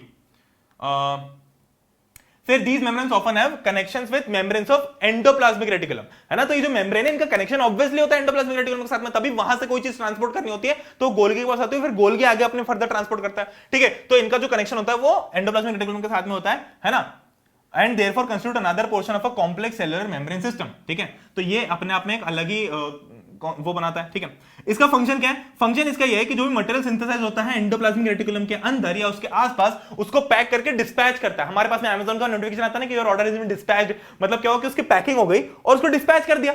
सिमिलरली यहां पर भी गोल्गी वो काम करता है। गोल्गी क्या करता है कि जो भी उसके पास में ऑर्डर है उसको उसने पैक किया और उसको डिस्पैच कर दिया, है ना। अब ऑर्डर कौन देता है? ऑब्वियसली न्यूक्लियस देगा। न्यूक्लियस ब्रेन है, न्यूक्लियस बताता है कि भाई तेरे को चीज यहां से वहां लेके जानी है, वहां से वहां लेके जानी है, तो न्यूक्लियस ने बोला होगा कि भाई गोल्गी इसको लेके जाओ, तो गोल्गी चला बेचारा पैक करने, डिस्पैच करना है। ठीक है, चलो inside and outside the cell through Golgi apparatus। दूसरा, its functions include the storage, modification, packaging। तो जितने भी मॉडिफिकेशन है, कुछ ऐसी चीजें होती है वेसिकल्स के अंदर, वो सारी की सारी यहां से होती है। ठीक है, चलो इतना समझ में आया। इन सम केसेस कॉम्प्लेक्स शुगर्स में भी made from simple sugars in Golgi apparatus। देखो ये एक और काम करता है, वैसे तो ट्रांसपोर्ट का काम करता है, पर तुम्हें कभी भी क्वेश्चन आया ना कि विच इज द कौन सा ऑर्गेनल सिंपल शुगर्स बनाता है फ्रॉम कॉम्प्लेक्स शुगर, ये कॉम्प्लेक्स शुगर बनाता है फ्रॉम सिंपल शुगर, तो तुमको बोलना है गोल्गी एपैरेटस। तो गोल्गी एपैरेटस एक और काम करता है, क्या काम करता है? कॉम्प्लेक्स शुगर्स में भी मेड फ्रॉम सिंपल शुगर्स, मतलब Golgi apparatus transport, packing, modification, इन सबका तो काम करता ही है। पर अगर तुम्हें कभी क्वेश्चन आता है छोटा सा एक नंबर के अंदर कि ऐसा कौन सा ऑर्गेनल है जो कि सिंपल शुगर को कॉम्प्लेक्स शुगर में कन्वर्ट करता है, तो तुम बोल देना गोल्गी। ठीक है, चलो तो ये भी था इंसर्ट के अंदर, मैंने सब इंसर्ट के हिसाब से लिख रखा है भाई। ठीक है, the Golgi apparatus is also involved in the formation of lysosome. तो लाइसोसोम्स के अंदर फॉर्मेशन में भी गोल्गी एपैरेटस का कुछ हाथ होता है। जैसे कि एंडोप्लाज्मिक रेटिकुलम के ऊपर जो राइबोसोम्स लगे थे उसको बनाने में न्यूक्लियस का थोड़ा सा हाथ था ना, सिमिलरली अभी जो हम लाइसोसोम पढ़ेंगे आगे चल के, उसको बनाने में थोड़ा सा गोल्गी का हाथ होता है। ठीक है, तो इनमें कुछ ऐसा नहीं कि बस भाई मैं अपना काम करता हूं बिल्कुल अपना ही कर रहा हूं, थोड़ा बहुत इधर उधर ताकत है कि ये लोग भी कर लेते हैं। ठीक है, चलो तो ये इस टाइप का दिखता है। तो गोल्गी अपने आप में ऐसा दिखता है और सेल के अंदर ऐसा दिखता है। देखो सेल के अंदर क्या है भाई? न्यूक्लियस। अभी देखो तुमको याद हो गया होगा, सेल के अंदर होता है न्यूक्लियस, न्यूक्लियस के सबसे पास में होता है रफ एंडोप्लाज्मिक रेटिकुलम, फिर उसके पास में होता है स्मूथ एंडोप्लाज्मिक रेटिकुलम, और ये हो गया हमारा गोल्गी। तो गोल्गी के अंदर देखो तुम, जैसे कि रफ से कुछ भी चीज आई है, देखो यहां से कुछ चीज आई तो यहां से कैरी कर करके यहां से ये बाहर निकालने का काम भी कर देता है कभी कभी सेल से, है ना, और सेल के अंदर तो ट्रांसपोर्ट कर ही देता है। ठीक है, चलो अब आता है लाइसोसोम। लाइसोसोम क्या होता है? इसकी पोस्ट है सुसाइडल बैक्स। अरे भैया सुसाइड की बात हो रही है? नहीं, देखो बताता हूं मैं क्या होता है। पहले इसका स्ट्रक्चर देख लो। इसका स्ट्रक्चर कैसा है? दीज आर मेम्ब्रेन बाउंड सैक्स, मतलब एक छोटी सी पतली सी मेम्ब्रेन होती है और उसके अंदर सारी चीजें भरी हुई होती है। ठीक है, लाइसोसोम जो होता है बस एक सिंगल वॉल मेम्ब्रेन होती है छोटी सी, और उसके अंदर ये सारे एंजाइम्स होते हैं। तो ये जो एंजाइम्स होते हैं ये थोड़ा सा गिलबिला थोड़ा जेली टाइप का रहता है, ठीक है। These enzymes are made by rough endoplasmic reticulum. तो देखो थोड़ा सा योगदान रफ एंडोप्लाज्मिक रेटिकुलम का ही है कि भाई इसके अंदर जो एंजाइम्स हैं वो एंजाइम्स किसने बनाया? अरे अभी हमने देखा था ना रफ एंडोप्लाज्मिक रेटिकुलम के अंदर कि ये कुछ ना कुछ एंजाइम्स बना रहा होता है। कहां गया? अरे रफ कहां गया भाई? हाँ, ये प्रोटीन्स बना रहा होता है और कुछ ना कुछ एंजाइम्स बना रहा होता है, ठीक है। Some other proteins lipids are used in formation of enzymes. तो इन ये जो प्रोटीन्स है, ये जो प्रोटीन्स बना है हमारे रफ एंडोप्लाज्मिक रेटिकुलम ने, इन प्रोटीन से क्या बनता है? एंजाइम बनता है, और यही एंजाइम हमारे यहां पर यूज हुआ है, ठीक है। तो बेसिकली क्या हो रहा है कि ये जो एंजाइम्स है ये रफ एंडोप्लाज्मिक रेटिकुलम से बना है। तो स्ट्रक्चर समझ में आ गया। स्ट्रक्चर कैसा होता है? एक थोड़ी सी मेम्ब्रेन होती है, उसके अंदर एंजाइम्स भरे होते हैं। अब ये एंजाइम्स क्या काम करते हैं? तो कुल मिलाकर लाइसोसोम क्या काम करता है? तो लाइसोसोम का काम ये होता है कि एक वेस्ट डिस्पोजल सिस्टम है। वेस्ट डिस्पोजल सिस्टम मतलब कि मान लो कुछ भी कचरा है सेल के अंदर, तो यहां फेंक देंगे तो ये अपने आप डिस्पोज करके डाइजेस्ट कर लेगा उसको, है ना। उसके उस पास में कुछ भी फेंको वो उसका सॉल्यूशन निकाल देगा, उसको डाइजेस्ट कर लेगा, वो उसको बिल्कुल सिंपल तरीके से कर लेगा, ठीक है। This help to clean the cell by digesting any foreign material. जैसे कोई भी बाहर से कोई चीज आ गई, है ना, बाहर से कोई भी गलत चीज आ गई सेल के अंदर, मान लो जब सेल के अंदर सेमी परमेबल मेम्ब्रेन है ना, तो चीजें अंदर बाहर हो रही, मान लो गलती से कोई गलत चीज आ गई तो वो लाइसोसोम जो है वो अपने आप में क्लीन कर देगा, ठीक है। या फिर कोई वॉर्न आउट सेल ऑर्गेन, मतलब कि कोई ऐसा ऑर्गेनल है जो कि बिल्कुल खत्म सा हो गया है, जिसकी उम्र हो गई है, तो उसको भी लाइसोसोम अपने अंदर लेके खत्म कर देगा। भाई फालतू कचरा नहीं चाहिए हमको, ठीक है। हमको तेरे से कोई प्यार मोहब्बत नहीं, तो अपना काम कर, तू काम करने लायक नहीं तो आजा मेरे अंदर, मैं तुझे डिसॉल्व कर दूंगा, गोली मार दूंगा, ठीक है। चलो, लाइसोसोम ऐसा क्यों कर पाते हैं? क्योंकि इनके अंदर जो एंजाइम्स है, ये डाइजेस्टिव एंजाइम जो है ये बहुत ही पावरफुल होता है। जैसे भाई होता है ना कि एसिड है, एसिड के अंदर मान लो कुछ भी डाल देते हैं, मान लो कोई बहुत स्ट्रॉन्ग एसिड है, उसके अंदर मैंने कोई भी मान लो पेपर या कुछ भी मेटल वेटल डाल दे तो एकदम से पूरा डिसॉल्व हो जाता है, एकदम से पूरा चीथड़े उड़ जाते हैं उसके। तो सेम चीज यहां पर होती है कि इसके अंदर जो डाइजेस्टिव एंजाइम्स है वो बहुत ज्यादा स्ट्रॉन्ग है, वो पूरा मतलब डिसॉल्व कर लेते चीज को, घोल लेते पूरा अपने अंदर, ठीक है। चलो, ये होता है लाइसोसोम। तो लाइसोसोम, अब देखो एक और खासियत है लाइसोसोम की, इसको सुसाइडल बैग क्यों बोलते हैं? भाई इसको तो इस हिसाब से डिस्पोजल सिस्टम बोलना चाहिए। तो देखो वैसे इसकी पोस्ट तो यही है, पर ये सुसाइडल बैग जो है ये हमारी एनसीईआरटी के अंदर भी है। अभी तक जो मैन्युफैक्चरिंग यूनिट और ये जो ट्रांसपोर्टेशन बोला था ना, ये सब मैंने थोड़ा सा बनाया था अपनी तरफ से, पर ये जो सुसाइडल बैग्स है, ये अगर तुम्हें पूछा जाए कि व्हाट आर सुसाइडल बैग्स, तो तुम्हें लाइसोसोम ही आंसर देना है, क्योंकि एनसीईआरटी के हिसाब से पूरी दुनिया में हम इनको सुसाइडल बैग्स ही मानते हैं। क्यों मानते हैं उसका रीजन बताता हूं। देखो, जब भी मान लो किसी भी केस में अगर सेल के अंदर कुछ भी सेलुलर मेटाबॉलिज्म मतलब कि वो मतलब फंक्शनिंग समझ लो, फंक्शनिंग में अगर कुछ भी दिक्कत होती है या सेल में कुछ भी खराबी होती है, तो ये लाइसोसोम क्या करेगा? ये पूरी सेल को अपने अंदर डिसॉल्व कर लेगा। मतलब बोलेगा कि यार तुमसे हो नहीं पा रहा, चलो आ जाओ सब लोग अपन मिलकर कुर्बानी दे देते हैं। कुर्बानी क्यों दे देते हैं? ताकि इस सेल के अंदर जो भी समस्या आई है, या मान लो इस सेल के अंदर कोई गलत चीज आ गई, वो आगे किसी और सेल तक ना पहुंच पाए। भाई ऐसे तो हम करोड़ों सेल से बने हुए हैं, तो एक गंदी मछली पूरे तालाब को गंदा कर देती है, हमने सुना है। पर सेल के अंदर ऐसा नहीं होता। क्यों? क्योंकि किसी भी अगर एक सेल गंदी होती है, कोई भी एक सेल खराब हो जाती है किसी भी कारण से, तो वो सेल को लाइसोसोम अपने अंदर डिसॉल्व कर लेगा, ताकि वो खराबी आगे ना बढ़ पाए। वरना तो हम सोचो कितनी आसानी से बीमार पड़ जाते हैं हम, अगर हमारी एक सेल में थोड़ा सा, करोड़ों सेल से भाई कोई भी एक थोड़ी सी गलत हो जाएगी तो पूरी सेल आसपास की खराब हो जाएगी। पर ऐसा नहीं होता, वो सेल अपने आप में डिसॉल्व हो जाती है, ठीक है। तब चलो, enzyme digest their own cell, तो ये पूरी अपनी खुद की सेल को पूरा डाइजेस्ट कर लेते हैं। इसलिए लाइसोसोम को सुसाइड बैग्स भी बोलते हैं, क्योंकि एक तरीके से सुसाइड परफॉर्म कर लेते हैं, ये कुर्बानी दे देते हैं किसी और के लिए, ठीक है। मतलब कि बाकी की सेल्स डिस्टर्ब ना हो, इसलिए हम अपनी सेल को मार देंगे, सुसाइड कर लेंगे, तो इसलिए सुसाइडल बैग्स, ठीक है। अगला होता है भाई माइटोकॉन्ड्रिया, इसको बोलते हैं power house of the cell. तो power house of the cell भी याद रखना माइटोकॉन्ड्रिया होता है, और सुसाइडल बैग्स याद रखना लाइसोसोम होता है। तो माइटोकॉन्ड्रिया क्या काम करता है? माइटोकॉन्ड्रिया के भाई कैसे होती है? माइटोकॉन्ड्रिया के अंदर दो मेम्ब्रेन कवरिंग्स होती हैं, ठीक है। देखो दो मेम्ब्रेन, मतलब एक होता है आउटर मेम्ब्रेन जो कि ऐसा दिख रहा है येलो कलर का, और एक होता है इनर मेम्ब्रेन। इनर मेम्ब्रेन जो होता है वो ऐसा ऐसा ऐसा ऐसा कर्व्ड होता है ना, ऐसा ऐसा फोल्डेड होता है। फोल्डेड क्यों होता है? फोल्डेड इसलिए होता है ताकि इसका सरफेस एरिया इंक्रीज हो जाए।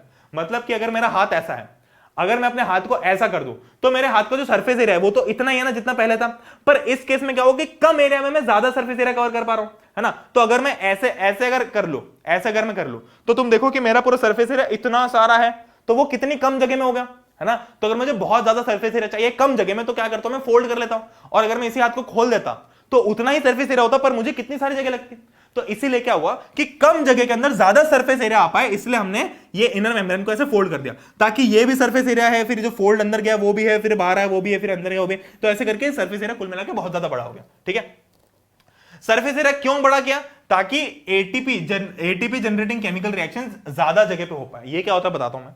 पहले इसका फंक्शन देख लो। फंक्शन क्या होता है कि जितनी भी एनर्जी लगती है पूरी सेल को, जो भी मोटिवेशन चाहिए, जो भी पेट्रोल चाहिए, वो कहां से आता है? वो आता है हमारे पास में इससे, ठीक है। Energy required for various chemical activities needed for life is released by mitochondria in the form of ATP. तो ये जो एनर्जी है किस फॉर्म में रिलीज करता है? पेट्रोल, डीजल नहीं, इनका एक अलग ही होता है, इसको क्या बोलते हैं एटीपी, है ना, एडेनोसाइन ट्राइफॉस्फेट मॉलिक्यूल्स। तो एटीपी मॉलिक्यूल्स जैसे कि हमारे यहाँ पे जैसे करेंसी, तो बेसिकली सेल के अंदर जो करेंसी होती है वो एटीपी होती है, एनर्जी करेंसी, ठीक है। मतलब सेल के अंदर रुपया नहीं चलता कि भाई मैं गोल्गी एपरेटस को जाके बोल दूं कि 5 रुपए ले और मेरा काम कर दे। गोल्गी एपरेटस को तुमको अगर एनर्जी देनी है तो पैसे से नहीं जाएगी। सिमिलरली ऐसा भी नहीं होगा कि ये ले गोल्गी 5 लीटर पेट्रोल ले और मेरा काम करते, नहीं, गोल्गी बोलेगा मेरे को चाहिए नहीं, मेरे को पैसे और वो सब चाहिए नहीं, मेरे यहाँ पे करेंसी अलग चलती भाई, मेरे पास में डॉलर वॉलर भी नहीं चलता, मेरे पास में चलता है एटीपी। तो अगर तुम मुझे एटीपी लाके दो तो मेरे अंदर शक्ति आएगी और मैं कुछ काम कर पाऊंगी, है ना, ये काम कर पाऊंगा, ठीक है। तो एटीपी जो होता है this is called energy currency of the cell, ठीक है। The body uses energy store, तो एटीपी के अंदर जो भी एनर्जी स्टोर होती है उसी से नई नई केमिकल कंपाउंड होते हैं, नया नया मैकेनिकल वर्क होता है। तो जो हम चल पा रहे हैं उसमें भी कहीं ना कहीं हाथ किसका है, एटीपी का ही है, ठीक है, क्योंकि एटीपी से ही हमें एनर्जी मिलती है। और एटीपी कहां काम, एटीपी जो रिएक्शन होती है, एटीपी जनरेट कहां होता है, एटीपी जनरेट होता है इन वॉल्स में, है ना, इन वॉल्स में। और ताकि ये वॉल्स का सरफेस एरिया ज्यादा हो, यानी कि ज्यादा मात्रा में एटीपी बन पाए, इसलिए हम इनको फोल्ड करके रख देते हैं, ठीक है, इसलिए मैं इनको फोल्ड करके रख देता हूं ताकि कम जगह में ज्यादा एटीपी बन पाए, ठीक है। चलो अब देखो माइटोकॉन्ड्रिया थोड़े स्ट्रेंज भी होते हैं। ये स्ट्रेंज क्यों होते हैं, क्योंकि इनके इसमें खुद का डीएनए होता है और खुद के राइबोसोम्स भी होते हैं, है ना। मतलब ऑब्वियसली बात है, हमारा जो मेन डीएनए होता है वो तो न्यूक्लियस के अंदर जो क्रोमोसोम होता है उसमें होता है ना। पर माइटोकॉन्ड्रिया के अंदर भी अपना थोड़ा सा कुछ डीएनए होता है, ठीक है। Similarly mitochondria able to make some of their own protein, तो माइटोकॉन्ड्रिया खुद का भी कुछ प्रोटीन बना सकते हैं। मतलब मान लो माइटोकॉन्ड्रिया को किसी चीज की जरूरत है, छोटी मोटी चीज की जरूरत है, वो खुद भी बना सकते हैं, उसको हमेशा डिपेंड करने की जरूरत नहीं है, ठीक है। चलो नेक्स्ट देखते हैं प्लास्टिड्स। प्लास्टिड्स क्या होता है, किचन ऑफ द सेल। ये पोस्ट मैंने दिया है, ये एग्जाम में शायद तुम लिख पाओगे, पर प्लास्टिड्स क्या होता है, किचन ऑफ द सेल। अब ऑब्वियसली बात है कि प्लास्टिड्स अगर सेल का किचन है तो किचन की जरूरत कहां पड़ेगी, उस सेल के अंदर पड़ेगी ना जो कि सिर्फ और सिर्फ ऐसे है जिनको खाने बनाने की जरूरत है खुद से। तो ये ऑब्वियसली बात है, समझ जाओ, प्लास्टिड्स सिर्फ प्लांट सेल के अंदर होता है, these are only present in plant cells. भाई अभी याद करो मैंने बताया था ना कि प्लांट सेल और एनिमल सेल्स में बेसिक डिफरेंस क्या होता है कि एनिमल सेल्स मूव हो सकती है और एनिमल सेल्स में खाना की कोई जरूरत नहीं होती, मतलब खाना उसके अंदर बने ऐसी कोई जरूरत नहीं, हम खाना बाहर से कंज्यूम करते हैं। पर प्लांट्स को खाना वही खाना पड़ता है, तो प्लांट्स का खाना कौन बनाएगा, प्लास्टिड्स बनाएंगे। अब इसके एनिमल सेल में तो जरूरत नहीं, एनिमल तो खा सकते बाहर से खाना, प्लांट्स नहीं खा सकते, इसलिए प्लांट्स के अंदर प्लास्टिड्स की जरूरत थी, ठीक है। तो एक चीज तो ये अलग हो गया, और एक और चीज रिकॉल करो, कौन सी चीज अलग थी, सेल वॉल, ठीक है, सेल वॉल। तो सेल वॉल भी प्लांट सेल में एनिमल सेल में नहीं है, और प्लास्टिड्स भी प्लांट सेल में एनिमल सेल में नहीं है, ठीक है। Internal organization of chloroplast contains of numerous membrane by layers embedded in the material called the stroma, ठीक है। चलो तो ये चीज समझाएंगे। अब देखो जो जो चीज रीड करके याद करने वाले हो तो तुम्हें याद ही करना है, ठीक है। अब इनका जो स्ट्रक्चर है, इनका माइटोकॉन्ड्रिया से थोड़ा मिलता जुलता स्ट्रक्चर है, एक्सटर्नल वाला, ठीक है। और माइटोकॉन्ड्रिया की तरह प्लास्टिड्स के अंदर भी खुद का डीएनए और राइबोसोम होता है, ठीक है। तो सबसे पहले तो हमको पता है कि न्यूक्लियस के अंदर जो मेन डीएनए होता है, पर इसके अलावा माइटोकॉन्ड्रिया और प्लास्टिड्स दो ऐसी चीजें जिनके अंदर खुद का डीएनए और राइबोसोम होता है, ठीक है। याद करने का तरीका फंडा बताता हूं, प्लास्टिड्स प्लांट्स, तो प्लांट्स सिर्फ प्लांट्स में होता है, ठीक है। चलो प्लास्टिड्स अब होते हैं फर्दर प्लास्टिड्स के अंदर दो टाइप्स होते हैं, एक होता है क्रोमोप्लास्ट, एक होता है ल्यूकोप्लास्ट। क्रोमोप्लास्ट मतलब कलर, भाई गूगल क्रोम का लोगो पता है कितना कलरफुल होता है, तो क्रोम मतलब क्या होता है, कलर, ठीक है। ल्यूकोप्लास्ट क्या होता है, दीज आर व्हाइट और कलरलेस प्लास्टिड्स। अब क्रोमोप्लास्ट के अंदर क्या होता है, क्रोमोप्लास्ट के अंदर भी ऐसे क्रोमोप्लास्ट जिनके पास में क्लोरोफिल होता है। क्लोरोफिल पता है ना, क्लोरोफिल हमारा जो खाना बनाने का काम करता है, मतलब जो सनलाइट को कन्वर्ट करता है ताकि हम खाना बना पाए उससे। तो ऐसे क्रोमोप्लास्ट जिनके अंदर क्लोरोप्लास्ट होते हैं, जिनके अंदर सॉरी क्लोरोफिल होता है, उनको हम क्लोरोप्लास्ट बोलते हैं। तो क्रोमोप्लास्ट है ना, क्रोमोप्लास्ट के अंदर भी एक कैटेगरी होती है। क्रोमोप्लास्ट के अंदर ऐसे क्रोमोप्लास्ट जिनके पास में क्लोरोफिल होता है उनको हम बोलते हैं क्लोरोप्लास्ट। क्या बोलते हैं भाई, क्लोरोप्लास्ट बोलते हैं। इतना समझना है ना। तो chloroplast are important for photosynthesis in plants, ठीक है। तो समझो प्लास्टिड क्या है, किचन ऑफ द सेल। इस किचन ऑफ द सेल के दो टाइप्स हो गए, एक हो गया क्रोमोप्लास्ट, एक हो गया ल्यूकोप्लास्ट। क्रोमोप्लास्ट के अंदर जिनके पास में क्लोरोफिल है उनको हम क्लोरोप्लास्ट बोलेंगे। मतलब ऐसे क्रोमोप्लास्ट जिनके पास में क्लोरोफिल, भाई कुछ बच्चे जिनके अच्छे मार्क्स हैं उनको हम क्या बोलते हैं कि भाई A1 बच्चे हैं। तो सिमिलरली कुछ क्रोमोप्लास्ट जिनके अंदर क्लोरोफिल है उनको हम क्लोरोप्लास्ट बोलेंगे। और ल्यूकोप्लास्ट क्या होता है, ल्यूकोप्लास्ट अलग चीज है, ये किसमें, ये स्टार्च, ऑयल, प्रोटीन, ग्रेन्यूल्स ये सब यहां पर स्टोर होता है, तो इसलिए हम इनको ल्यूकोप्लास्ट बोलते हैं, ठीक है। तो प्लास्टिड्स के अंदर भी दो चीज होती है, एक तो भाई क्रोमोप्लास्ट हो गया और एक ल्यूकोप्लास्ट। भाई किचन के अंदर भी हम थोड़ा बहुत स्टोरेज रखते हैं ना, कि भाई ड्रॉर के अंदर थोड़ा थोड़ा सामान रख लिया, तो मेनली जो ल्यूकोप्लास्ट है वो यही काम करता है, ठीक है। थोड़ा स्टोर वगैरह कर लेता है, जैसे स्टार्च, ऑयल, प्रोटीन ये सब यहाँ स्टोर कर लेता है। हमारे घर का मेन भले स्टोर रूम कहीं और है, पर किचन के अंदर भी हम थोड़ा बहुत स्टोर कर लेते हैं ना, कि थोड़ा बहुत तेल स्टोर कर लो, बाकी जो तेल की बड़ी जो वो है वो हम कहीं और स्टोर कर देंगे, पर थोड़ा बहुत यहाँ पर स्टोर हो जाए तो वो ल्यूकोप्लास्ट, ठीक है। तो ये देखो, ये इसका स्ट्रक्चर है। ये हालांकि हमारे काम का नहीं है, एनसीईआरटी के अंदर इतनी सारी चीजें नहीं दी हुई है, पर तुम देखो कि इनके अंदर ऐसे कॉइन टाइप की स्ट्रक्चर होता है, बहुत सारे ऐसे कॉइन्स होते हैं, और इसका जो आउटर स्ट्रक्चर है वो माइटोकॉन्ड्रिया से मिलता जुलता है ना। अब आते हैं वैक्यूल के ऊपर। वैक्यूल को बोलते हैं स्टोर ऑफ द सेल, मतलब कि ये स्टोर रूम है हमारी सेल का। भाई सेल के अंदर बहुत सारी चीजें हैं, तो कहीं ना कहीं तो स्टोर करनी पड़ेगी। भाई थोड़ी थोड़ी चीजें सब लोग स्टोर करते हैं, तो थोड़ा सा राइबोसोम किसने स्टोर कर लिया, थोड़ी सी एनर्जी, थोड़े से एटीव मॉलिक्यूल्स सब किसी ने स्टोर कर लिए, पर एक मेन हमको स्टोर रूम तो चाहिए ना। हमारे फैक्ट्री के अंदर एक मेन गोडाउन तो चाहिए ना, जहां पर मैक्सिमम सामान स्टोर हो। हमारे घर के अंदर भी एक स्टोर रूम होता है जहां पर मैक्सिमम सामान स्टोर है। भाई थोड़ी मोटी रोजमर्रा की जिंदगी की चीजें हैं वो तो हम अपने पास रख लेते हैं, पर जो मेन सामान है वो कहां स्टोर है, वो वैक्यूल में स्टोर होता है। ठीक है, वैक्यूल में स्टोर होता है। इसका स्ट्रक्चर क्या है, एनिमल सेल के अंदर बहुत स्मॉल होता है और प्लांट सेल के अंदर बहुत बड़ा होता है। ठीक है, प्लांट सेल, अब देखो प्लांट सेल के अंदर वैक्यूल बहुत बड़ा होता है और एनिमल सेल के अंदर छोटा होता है, ये चीज ध्यान रखना सबसे पहले।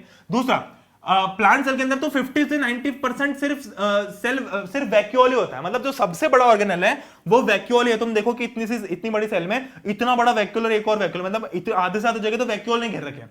ठीक है, प्लांट सेल्स के अंदर vacuoles are full of cell sap and provide turgidity and rigidity to cell. मतलब देखो क्या होता है कि इस वैक्यूल के अंदर these are full of cell sap, मतलब कि ये एक फुग्गे की तरह होता है, बलून की तरह होता है।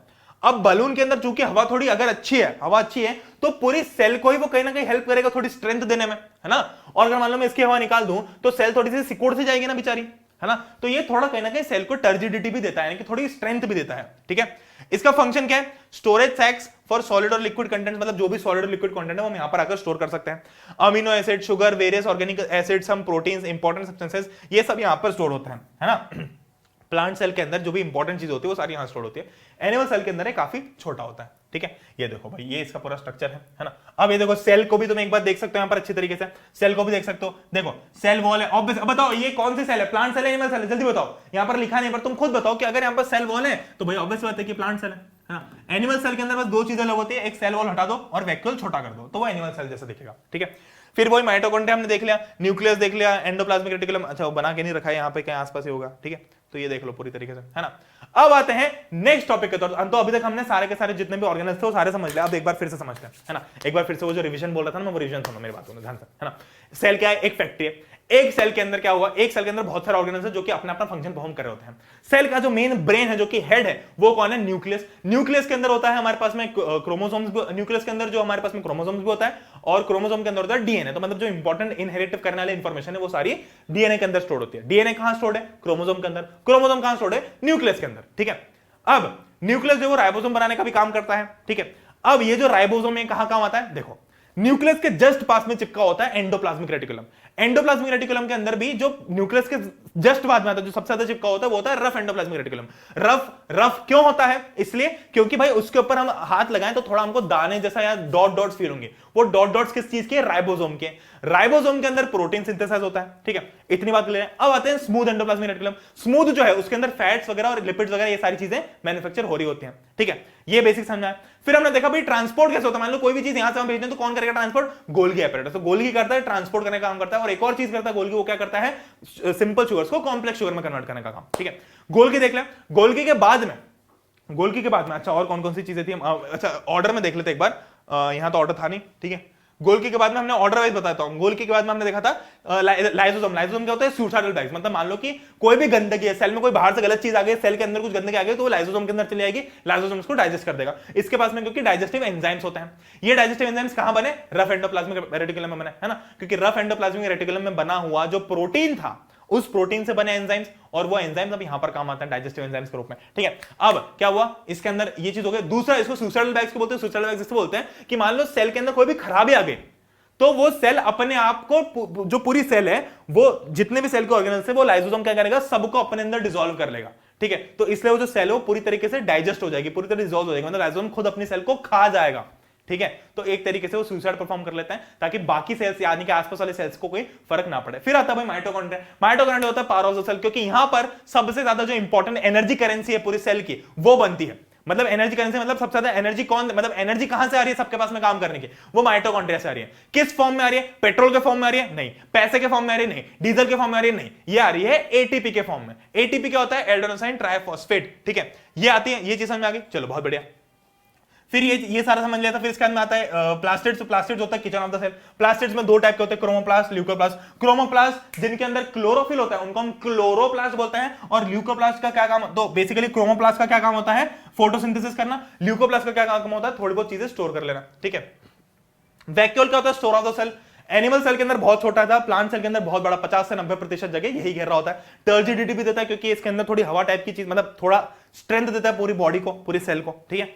ये स्टोरेज का काम करता है, सबसे ज्यादा चीज इसी में स्टोर होती है। ये सारी चीज हमने देख ली, ठीक है। तो ये जो रिवीजन था जिसकी बात कर रहा था वो मैं तुम्हें यहां पर बता चुका हूं। ओके, अब आते हैं भाई सेल डिवीजन के ऊपर। सेल डिवीजन मतलब कि एक सेल से, दो सेल से, चार सेल से, छह सेल से कैसे बनी है सब, एक से दो, दो से चार, चार से आठ, ये सब कैसे बना। तो हम सेल डिवीजन की बात करते हैं, डिवीजन कैसे होता है। ज्यादा डिटेल में हमको दे नहीं रखा, बहुत ही छोटा सा टॉपिक है, मैं बता देता हूं।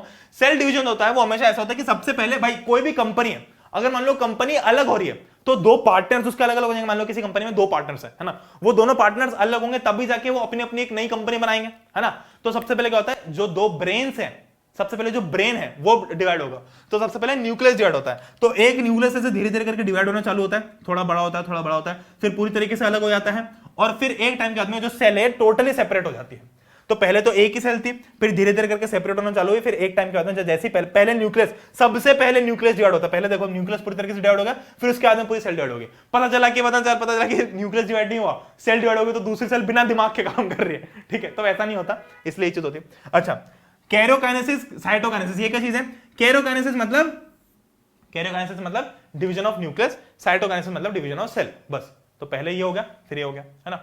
फिर रहते हैं माइटोसिस और मियोसिस। क्या होता है माइटोसिस और मियोसिस, क्या होता है, देखो माइटोसिस का मतलब जब भी पेरेंट सेल और जो भी ऑफस्प्रिंग मतलब जो पेरेंट सेल और चिल्ड्रन सेल है उनके अंदर सेम नंबर ऑफ क्रोमोसोम्स है। जैसे मान लो इसके अंदर 46 है और इसके अंदर भी 46 और इसके अंदर भी 46 है, तो ये होता है माइटोसिस। और मियोसिस क्या होता है, मियोसिस के अंदर ऐसा होता है कि मान लो कि पेरेंट सेल के अंदर 46 है, तो अल्टीमेटली जो चाइल्ड है उनके अंदर मतलब 23 ऐसे करके है, ठीक है। तो उनके अंदर जो पेयर है वो डिवाइड हो गया, तो उसको हम बोल देते हैं मियोसिस, ठीक है। अब जितने भी लोग लेक्चर के लास्ट में आ गए ये सोच के कि जो मैंने बोला था कि मैं रिवीजन बताने वाला हूं, वो मैं 2-3 मिनट पहले बता चुका हूं। मतलब ये वाला कंसेप्ट स्टार्ट करने से पहले, तो तुम थोड़ा 2-3 मिनट पीछे आके देख लो, क्योंकि बहुत सारे बच्चे, मुझे पता है जब मैंने शुरू में बोला था ना कि मैं लास्ट में रिवाइज कराऊंगा, तो बहुत सारे बच्चे डायरेक्टली लास्ट में आ गए होंगे रिवीजन देखने के लिए। तो वो रिवीजन तुम्हें 3-4 मिनट पहले मैंने कर दिया, ठीक है, तो वो देख लेना जाके। बाकी ये चीज का जो पैराग्राफ दे रखा है इनसाइड के अंदर, वो तुम इतना से रीड कर लो, बहुत ही छोटा है, बहुत ही सिंपल है। बेसिक कंसेप्ट में बताते हैं कि माइटोसिस के अंदर सेम क्रोमोसोम्स रहते हैं और मियोसिस के अंदर जो क्रोमोसोम्स है वो कम हो जाते हैं, ठीक है। ये इसको डिटेल में पढ़ने के तुम एनसीईआरटी में अपना रीड कर लेना, ठीक है। तो that being said, I hope you guys enjoyed this lecture. हमने पूरा जो फंडामेंटल यूनिट ऑफ लाइफ है बायोलॉजी का चैप्टर वो कंप्लीट कर लिया, बहुत ही मस्ती मजाक से।